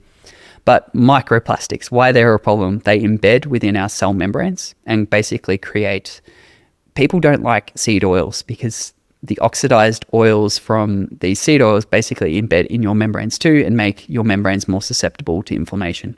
If you've got double bonds or rather than saturated bonds, those double bonds are susceptible to the inflammation and then basically breaking either in a little bit, kind of like creating a leaky gut, but a cellular leaky gut because of the incorrect type of fat or too much of the wrong type of fat embedding in the membrane. Plastics embed in the membrane the same as an oxidized or a trans fat would. And the way we get it out is removal of inflammatory fats, but also phospholipids. So things like phosphatidylcholine, phosphatidylserine, BioBalance, I think I've forgotten the name. They make a really good... Oh yeah, I've been taking their... Body Bio. Body Bio, yeah. The founder was on the show. I just ordered a huge bottle of their phospholipid blend. It's one of those things her case for it was convincing. I didn't even think about the microplastics part, but I just gravitate toward it. My body and brain seem to really like it. So I'm mega dosing it currently. It's fantastic for mold detox too. I've heard that. Yeah. She mentioned that. Yeah. Yep. So mold, microplastics, and the oxidized fats. Like it's one of the staple things, I believe, with all of the... Most people will have one or more of those things as something they're trying to work on or need to work on. So the phospholipids are awesome, and just a healthy diet with, no oxidized oils. All the carnivores and people who talk about, only having ghee and only having coconut oil, the more saturated versus the PUFAs. There's a lot of merit to that for this exact reason. So. Yeah. Okay, cool.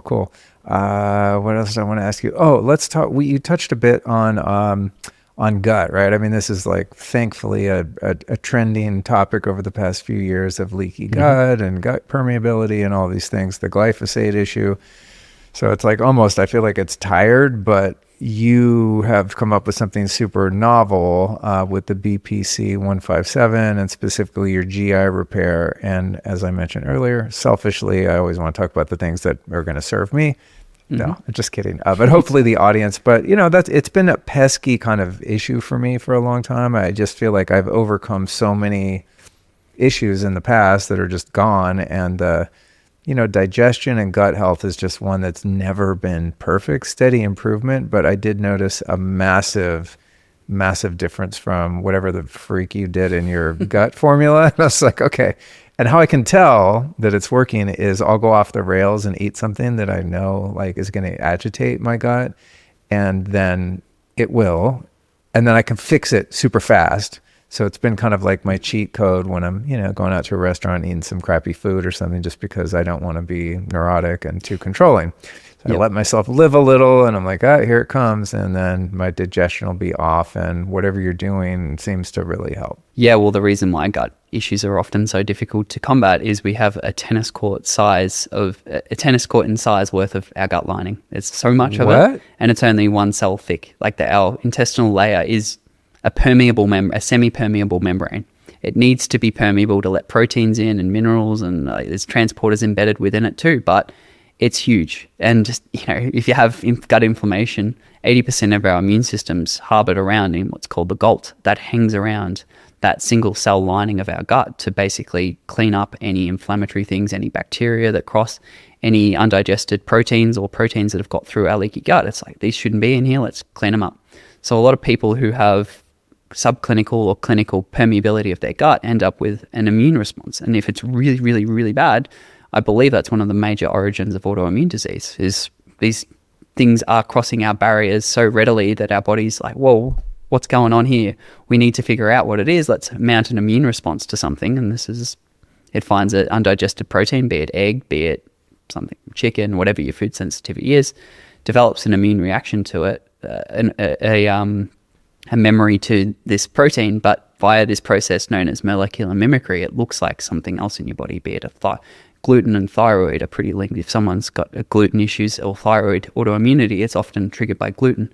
Other ones might be connective tissue, like osteoarthritis. A lot of the time when people work on their gut issues, the inflammation reduction from working on their gut results in significantly less, if not complete resolution of arthritic pain in their distal joints that have nothing really directly to do with the gut. It's just that modulation and that suppression of the lingering fire that is this low level of inflammation that can occur when we have hyperpermeability of the gut. It's pretty easy to tell if you have some gut issues. Like, there's some really clear cut things, like bloating is a pretty good one. If you feel terrible, like if I accidentally eat gluten, then I get the gluten SADs where you feel really It'll affect your mood. It affects your brain significantly. A lot of people who are celiac know, because obviously there's a lot of pain in the gut. I never thought about that, because I'll eat gluten. Like last night I had a little on ice cream. My freaking wife buys this it's super healthy ice cream. She buys it because like she can control herself. Unfortunately I can't. And I ate some last night that had like cookie in it. I was like, man. And I feel fine, but I think I'm probably more sensitive to gluten than I would like to admit to myself. But I never thought about mood. I just thought, my joints will feel a little sore if I go nuts on some gluten, or my digestion will get funky.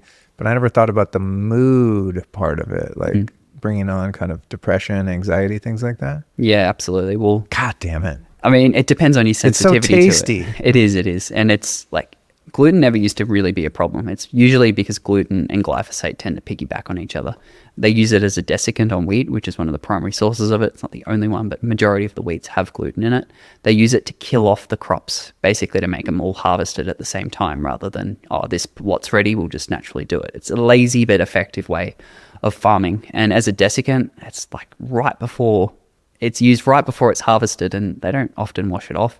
Organic wheat is a better way of doing it. A sourdough, you might nullify some of the gluten. A lot of people don't actually have gluten issues if they use like an heirloom wheat or a long fermented sourdough. It's going to cause some level of inflammation. It's just how much, and how much is your underlying level of gut permeability to begin with. It might be you have a complete solid gut, but gluten is just like, transient at best. You know, it will cause a little bit of an issue, but it won't actually cause this systemic inflammation that is like celiac disease or gluten sensitivity. My whole family, myself included, in Australia, we use the highest percentage of pesticides on our crops. We also have GMO crops. There's been like 9 genetic modifications to the gluten and to the wheat crop in Australia. The gluten, Wow. the amount of gluten. I don't think there was anywhere worse than America for food production. That's shocking. Our Like, little you can do island it down worse there. than we do? Congratulations. Yeah, well, when glyphosate went off patent, we bought it in by the millions of tons and just went crazy with it. And there's a wheat belt in Victoria where my mother grew up, and that's where they have the highest percentage of glyphosate use in all of Australia, I believe. So, Wow. yeah, that was if I could blame one thing above all other things, it would probably be that. And I think that's why Monsanto are losing court cases very quickly, or maybe quicker now that Bobby's in there. And he's the guy who's kind of brought it all up and fought for that case where they ended up with a big payout. So I'd really like to see some more of that happen. But yeah, I'll put that number 400 on his list of things he has to do to try and make America healthy again. But yeah, so one of the big reasons why mood can get affected by gluten is it increases the amount of this protein called zonulin. Zonulin is something I first learned about from Zach Bush.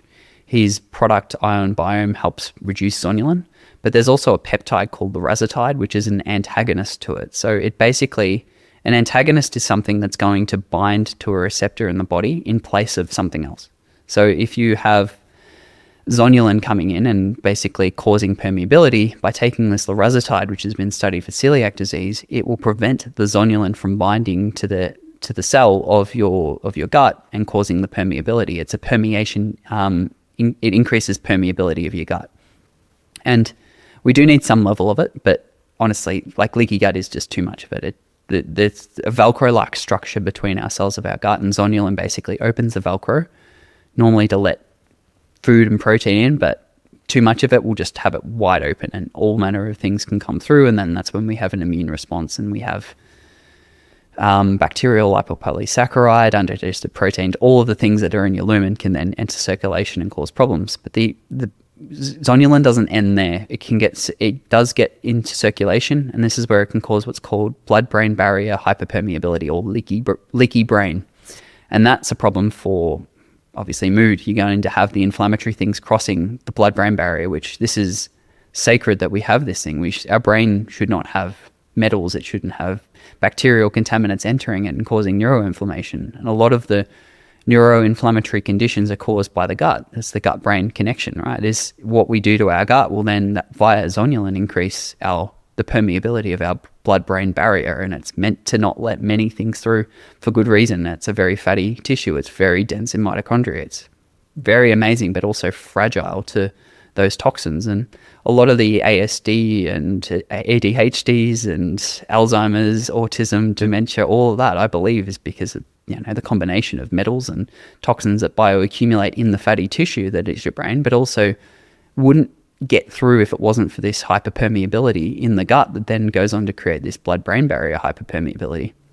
And the whole vaccine argument around, do they cause it? Well, if you do it after a certain age, when kids have a developed blood-brain barrier, the likelihood of them crossing it, provided they don't have permeable gut, is significantly lower than if you do it when they don't even have one developed. Like, where are the metals going to accumulate in a child that doesn't have much fat and doesn't have a blood-brain barrier? Well, there's a chance that they'll accumulate in the brain. And you can test for heavy metals, and hair mineral analysis is one way you can do it. It's contentious how effective it is, but you can see if you're really high in a metal. And in some ways it's a good thing if you're high in it on the test, because it means your body's eliminating it. But if it's high, that means you have high amounts of it. And it always tends to coincide with whatever they have been injected with. In prior generations, it was mercury, and the newer generations is aluminium, and you can see that in the metals test. And interestingly, as I said at the start of the show, I had really high levels of barium, which was from our drinking water, and that showed up in the hair mineral analysis. And I'm like, where has this come from? So the next step was to test the water, and I'm like, there it is. Thanks. Wow. Planes. Yeah. thanks conspiracy theory that is making things appear in my body that are, quantifiable and testable. All the other sources of barium just made no sense. I'm like, well, this conspiracy theory said it's in the exact thing that's going over my head right now, so it probably adds up. Yeah, I'm working with a guy, Matt Kaufman, who's been on the show, and we do mineral balancing and the hair testing, and my aluminum is freaking off the charts. And I was like, oh man, that sucks. I'm so healthy. He goes, he's never tested someone that doesn't have aluminum off the charts because they breathe. It's just like crazy. Well, that was a really good explanation. The best one I've ever heard of understanding how, gut permeability and leaky gut leads to, the leaky brain and all those issues. Well played. You have a great knack for explaining very complex things in a way that's easily digestible. And I'm more encouraged to get on your gut product on the regular, because as I said, I've taken it like as a Band-Aid, but it's not been something that I've taken on a consistent basis to like keep those junctions tight and keep it healed up. It's been more of a, just emergency kit, first aid kit kind of thing. The zonulin is one piece. There are others, but it's one of the primary drivers, and you can test for it in your, you can do blood tests and see what your zonulin levels are at. And when I first got introduced to Ben Greenfield, he's like wanted to get the product because he tested his fecal microbiome, and he's like, oh, my zonulin's through the roof. I need to get on your stuff. And taking it went down significantly. He's like, good, thank you. Oh, cool. So that's how Level Up, I guess, kind of got one of its big breaks is through Ben, and he used that one to bring down his level of zonulin. And there's other markers of gut permeability that are less associated with brain hyperpermeability. One's called calprotectin. That one's sort of a marker of IBDs like Crohn's and colitis, and there's natural ingredients like quercetin and tributyrene which are better for bringing that one down. That's more of a marker of gut inflammation, but the permeability is the zonulin one. There's so many tests you can do. It's kind of a bit overwhelming how many tests you can do, but that zonulin one I believe is one that if you have gut issues, that's one that you should be testing for, or find a doctor who can test it and interpret it and give you a protocol to remedy it. So cool. Tell me about the one that I used up, and then I think, no, actually there's two. I'm like, there's one around the corner I wanted to ask you about because they're so weird looking, the orange ones. We'll get to that.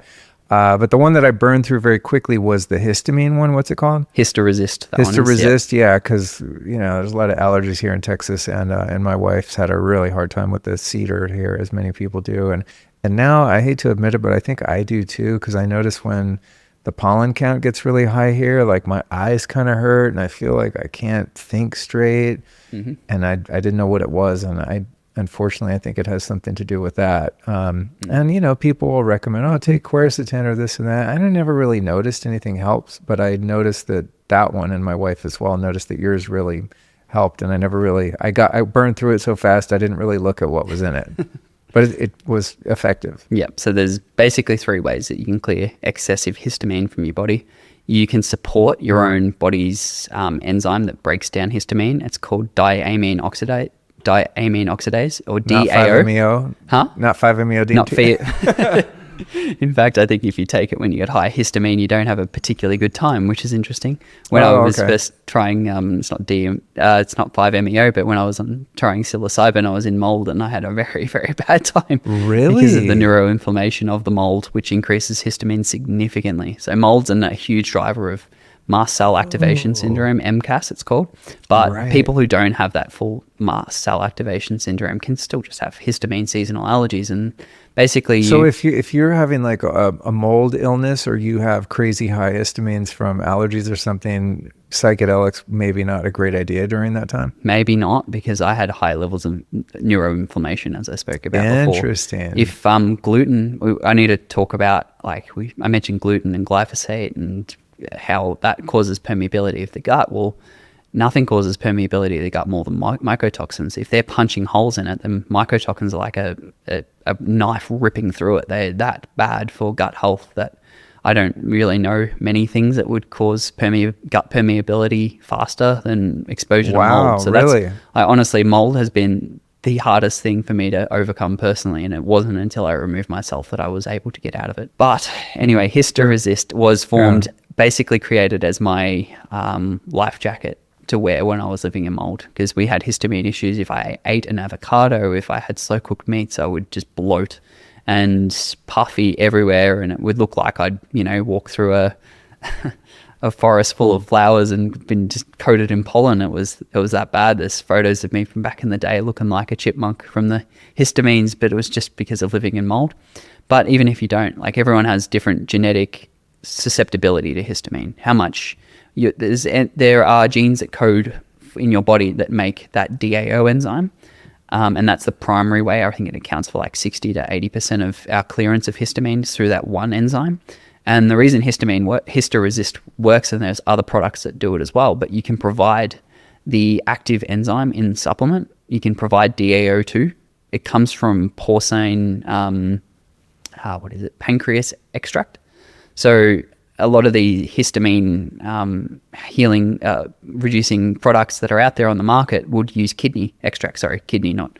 And kidney is really dense in that DAO2. So by providing that from a porcine extract, if you're vegan, you're going to have to take, or halal, you're taking in some pork kidney, but it is really rich in that DAO, which is like bringing in exogenous or non-DAO that your body hasn't had to make or hasn't had to support its creation of. The other way we support DAO is with copper, with vitamin B2.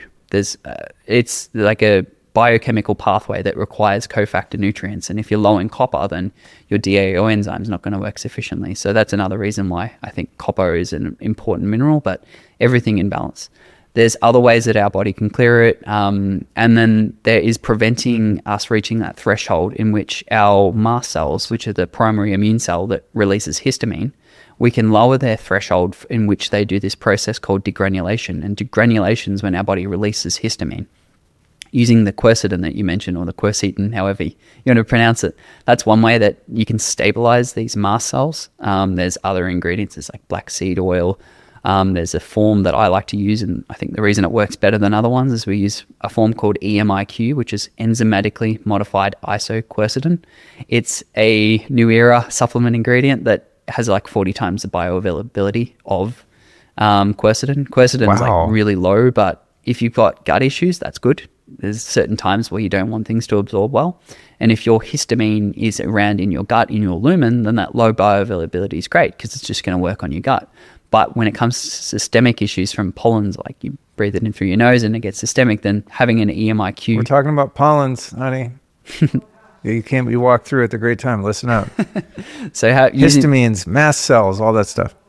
Yeah. So copper, B2, the mast cell stabilizing ingredients, and providing DAO. That's basically the comprehensive, let's hit every single one of the clearance pathways, and then also reduce the dietary histidine to histamine conversion. It's one of the amino acids we consume through our diet, and that's really rich in slow cooked meats and avocado. So when you're really sensitive to these things, reduce the histamine burden.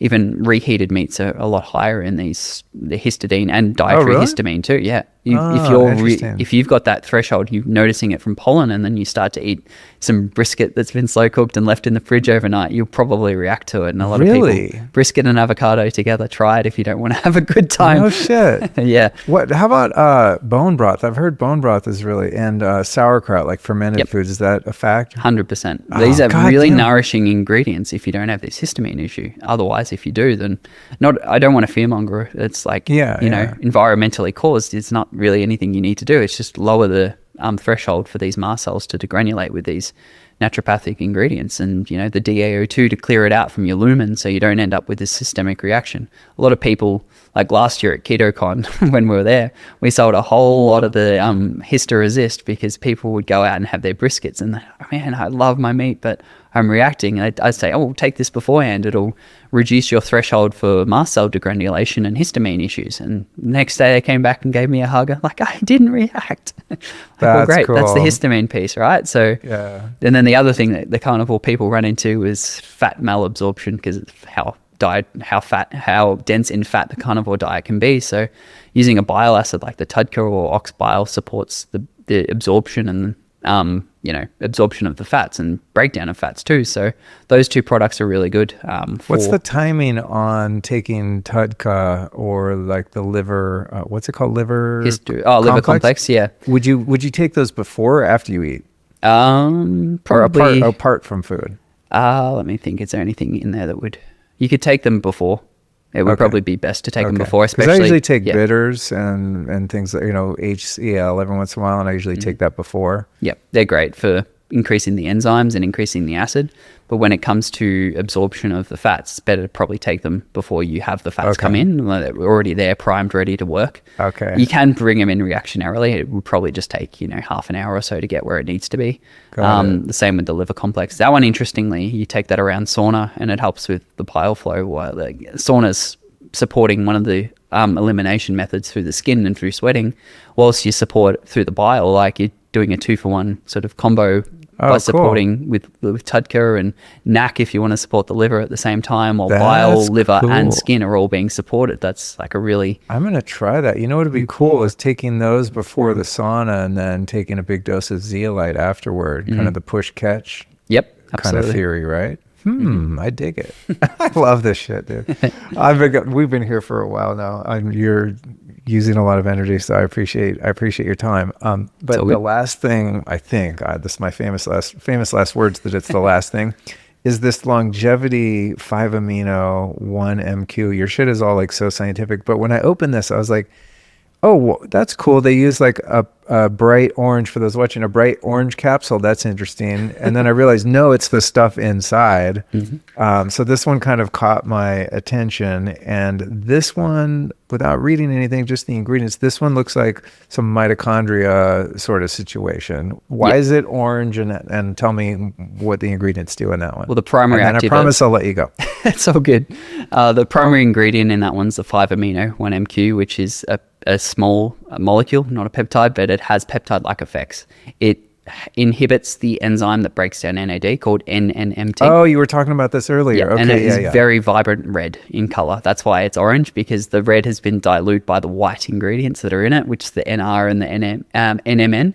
They're like bright white, but it's been diluted down. That's actually the old formulation. I've also added a bioregulator to it called apidolon, which helps with telomerase. Telomerase activity, which can extend the caps of, like, the telomeres are the caps on your DNA, and they're like a marker of aging. The apidolon was studied to increase telomere length, which is very interesting because the opposite usually happens when you age.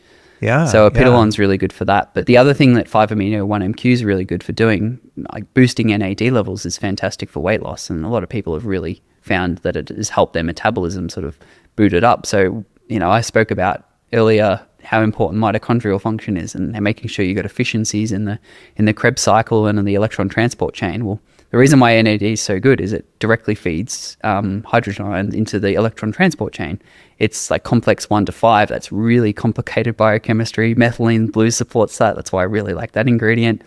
But B1 and B2 are really, B1, B2 and B3 all feed into that. But these precursor nutrients to NAD, which is ultimately what they go on to create, the B3 does anyway, can increase your energy levels significantly better than if you just your dietary niacin or niacinamide. So that's really good. That's been really comprehensively studied as an anti-aging nutrient, NAD. That's why people do infusions and they feel better after doing an NAD IV or a patch like yourself, or with prolonged use, because it's a slower effect. But oral use of NMN and NR has that effect as well. It's just not like smack you in the face level of energy. It's more of a build up.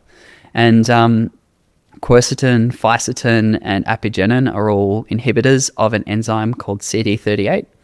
And this enzyme burns through NAD like really fast. I think that's like the primary reason why those particular ingredients work, is it inhibits that from working, and then can sort of bank up your NAD levels by inhibiting the main thing that burns through your NAD levels, being that particular enzyme. So, dude, how do you got a 2-year-old? I mean, how have you found time to study all of the, I mean, we haven't even touched on half the shit, and it's already a lot. Like, honestly, I mean, what, do you just have that kind of brain where you sit and just read all these studies? So it's like one thing to know about one particular molecule and its mechanism of action, right? But then it's something entirely different to know about its relationship to another molecule, and then introducing it into the body and the relationship between that combination and the complexities of our biochemistry. It's like mind-blowing, the the amount of data that you seem to have amassed in your brain? I mean, is that something you just enjoy doing, like reading and reading and reading and taking all this in? Well, honestly, through the 8 years of my mum's cancer journey, it was a necessity for me to do that. That was my survival mechanism for, I want to fix her, so I'm going to do like 15 years of study. I took modafinils every morning to make it happen. Not anymore. I don't need them anymore. But back in the day, I drove myself to burnout. I need to understand the mitochondria. I need to understand. I listened to everything Jack Cruz, listened to everything Tom D'Agostino, Thomas Seyfried, and then beyond that, the things that they hadn't mentioned or touched on, like Jack's or mitochondria and, deuterium depletion and get the mitochondria working. But there's other pieces to the cancer picture that he doesn't even touch on, like these metals. And maybe he does, but at the time I wasn't learning them from him. Yeah. All the other systems in the body, like it's basically a multi-system failure of your body to develop this. So you can't just target the mitochondria and say, all right, if I fix the mitochondria, the cancer's going to go away. Because without doing the liver detoxification and the clearance of these things, that's not going to work as well as if, you get your autonomic nervous system in balance, and then that will work better. Like everything feeds into this one thing. It's just this all-encompassing multi-systematic disease that in order for me to feel okay in the hopeless situation of you're going to die, I had to just learn as fast as I possibly could. I couldn't lose my mum at the time. I spent 8 years, my early 20s through to 30, being a primary carer. I didn't really socialize. So you can kind of tell now that I've put more time than your average 32-year-old into study. So it's just been out of survival, to be honest, if I'm completely honest with myself too.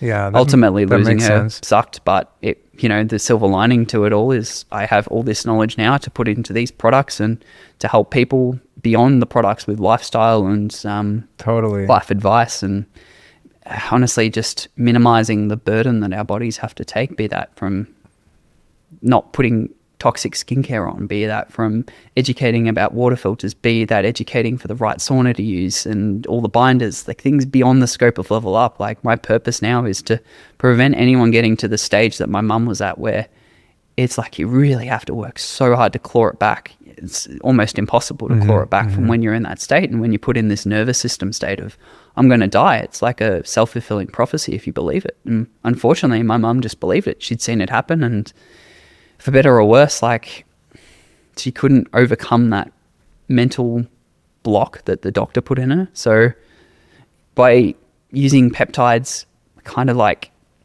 as a preventative medicine based thing, I'm not saying any of them can cure cancer. I don't truly believe that, but as a preventative medicine thing, like the neuroregenerating, I gave it to my dad. He hasn't repeated himself as far as I'm aware since taking it, because it's got in it that step one. If you knock something back at its first step rather than letting it walk a mile down the road, it's so much easier to get back to that state of health than when you have to claw it back from this really complex multi-systematic challenge that is a chronic disease. So that's what I hope to do with these products. And none of them like disclosure, treat, cure, or prevent disease, but they just nourish the body and support our own innate healing mechanisms. So that's why I do this business. That's why I won't sell this business. And that's why I take risks for this business, because people need to know, A, how they work. People need the right tools to get the results that they're after. Because with my mum's diagnosis, we spent probably $100,000 on supplements alone, let alone all the hyperbarics and stuff. And now looking back, seeing this where I sourced them and noticing no effect from some of them and, adverse effects from others, I'm like, man, look, I know that brand now. And I'm like, there's no chance I got the right thing. I was pushing methylation whilst using the wrong forms of B9 or B6 and causing more of a problem than a solution. And then all the green juicing, none of it was organic. I didn't know at the time. Like, it's like, man. Right. So, you can kick yourself about what you did wrong, but ultimately, like, even doing the wrong things, it still bought her so much extra time, and it was all a journey to get to this stage now, and I'm still on the path. Like, my partner's, going through her own complex health challenges. She's like chronic fatigue syndrome from living in the mold, way worse than mine, so she's been a fantastic teacher. But beyond the physical health, the mental health stuff, she's a psychologist and a counselor, and not a psychologist, but she's trained deeply in psychology and emotional healing and all that sort of stuff too. So getting out of mold and then dealing with your own internal shit has been so beneficial for me. And my son, for example, I've said to you, he triggers all these things that I didn't know were there too. And that's deeply healing to me too, and making me a better person, that's a healthier person who can show up in the world better as well. So these products, this brand is just my small way of contributing to the world in a way that I hope does my mum proud. So wow, beautiful, dude. Well, I appreciate you. Thanks for having the tenacity that you do, and also the care and effort that goes into doing stuff right. I was going to ask you one last thing before we close. Sure. How do you, there's like all of these Chinese companies and whatnot that like just make the NMN or whatever, some of the ingredients you've been talking about. There's a gradient of like super shitty, or maybe from like toxic and bad for you to shitty, is neutral in its effect, to the ultimate best extract, most concentrated, safe, yada yada. Like, how do you find, when you're formulating, how do you find the best of the best?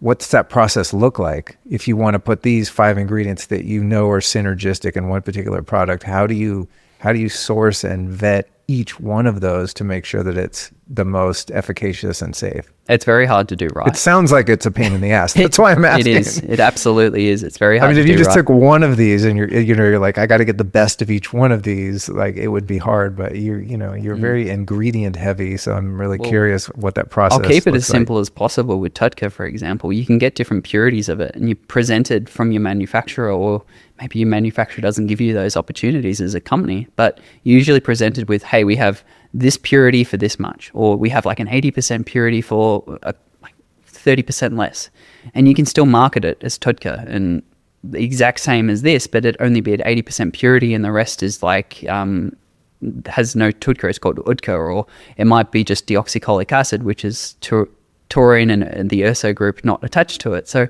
you are presented with these moral conundrums and choices basically at every step along the way. The icarin in Botanabolics, 98%, you can get it at 50% and still claim that it's in it. And it's like 1/8 the cost. All right. So even the BPC, like the BPC is available in 3 forms. Acetate, you can inject. It's a lot cheaper than arginate, which survives the stomach acid and is significantly better for oral, but it's 8 times the price as well. Like, there's all these financially driven decisions that if I had a board of directors and other people contributing to the final say, they'd be like, don't be ridiculous. We're not paying an extra $4 a bottle for you to use this particular extract, but I'm the first person to use these products and I'll be the last to use them. So I want them to work as well as possible. And then obviously I don't just take people's word for it. Every ingredient comes with a manufacturer's certificate of analysis and purity reports, but then we third-party verify it all. Like, we're not just going to, they could doctor that essentially. And I've wondered that too when I'm scouring websites and trying to vet something. They're like, hey, here's our lab results. I'm like, you guys literally could have photoshopped that. You know what I mean? It's like, yep. Nowadays it's pretty easy to take, to mock up any document, right? Mm-hmm. So I'm like, I hope it's their real test, When you're in the industry, you understand what's faked a lot, and usually it's the expensive stuff. You get like an eye for it. Have you ever had a situation where you're getting a raw ingredient from a manufacturer and they showed you their testing and it looks good, and then you take it to your third party and then it ends up it was bunk? No, I have had to pull a product called Testosterone, which is a plant ecdysteroid, or it has like very potent anabolic effects. But we've had to pull that from market for nearly 9 months because we just couldn't source it in the purity required. It gained so much popularity because of this guy named Derek, More Plates, More Dates. He's his YouTube channel. It's quite a funny one, but he popularized it. We were producing it prior to that, but we ran out and then we went to reorder it and it just wasn't available. It was cut with other ecdysteroids that don't work as well, or it was not in the form we wanted it. So we're just like, hey, I'm not going to push out a product that isn't what it claims to be on the label. Yet on Amazon, like 80% of products aren't exactly as they say they are on the label, and even 20% just don't have the active at all. It was Sean Wells who put a video up explaining that how bungle the supplement industry is, especially on Amazon. So there's good companies that do it, and I always I've probably been deceived on one ingredient at some point in time. I'm not sure. There's too many now to sort of keep tabs on everything, but I just have really ethical manufacturers who have the same goal as me and they understand what I'm doing with the products. They're not just like a workout enhancement product that makes you feel like you're on meth, but you're not. Yeah. So the Amazon boner pill industry. Yeah. They're like those, a lot of the kind of, like muscle building supplements and stuff. They're kind of, they seem very prone to that. I mean, I've never bought any of them, but you just look at their marketing, it's kind of like, nah, The end user looks a of little these sussed. the end user of these products I always have in mind. Like if you're taking liver complex, that could be another version of me going through mold detox, and they want to support that. I don't want to be a cheapskate and use an inferior quality product and stall out their healing journey for 3-4 weeks by just lying to them for the purpose of financial gain. The other thing I do is make sure I'm transparent with my labeling. A lot of companies do what I call a cowardly proprietary blend. It's like, we're going to put 4 of these ingredients in, but not tell you how much of every one of them we're using, because we don't want people to do the same thing because of fear of competition. Well, that's been a blessing and a curse, because there's been plenty of pop-up copycats take my exact formulation and run with it. But at the same time, I'd rather just be honest. Hey, when you get this product, you're getting exactly this, and this, and like, test it, call me out on it, please. If I'm doing it wrong, I want to be the first to know and the first to rectify it. But as from all the contingencies I have in place with testing of every peptide, we don't test every raw. There's raws like PEA that's pretty safe. Like, there's rarely ever been any reports of tainted or cut or dilute raw for that. But the TUDCA, for example, is one. The Testosterone's one, and things like the butyrate, they might swap the butyrate form out for a lesser effective but cheaper one. So just having manufacturers who are on the same page, and when I'm given the product spec and the cost of it, not making a financial decision to save money, is how I basically ensure that I get what I'm paying for. So Yeah, thanks for sharing that. And for anyone that has a supplement company or is going to start one, I want to point out that in the long game, if money is really what you're after, and I sense that, this has much more meaning to you than just making a buck, but the people that are doing it with a short-term goal of just like cash grab and doing, like not being transparent with their ingredients, yada, yada, they're actually going to make less money in the long run because their shit doesn't work. So people aren't going to be lifetime value customers, right? It's like, I'm not going to go buy something again if it did nothing for me, if I fell for some marketing and, their shady ingredient labeling.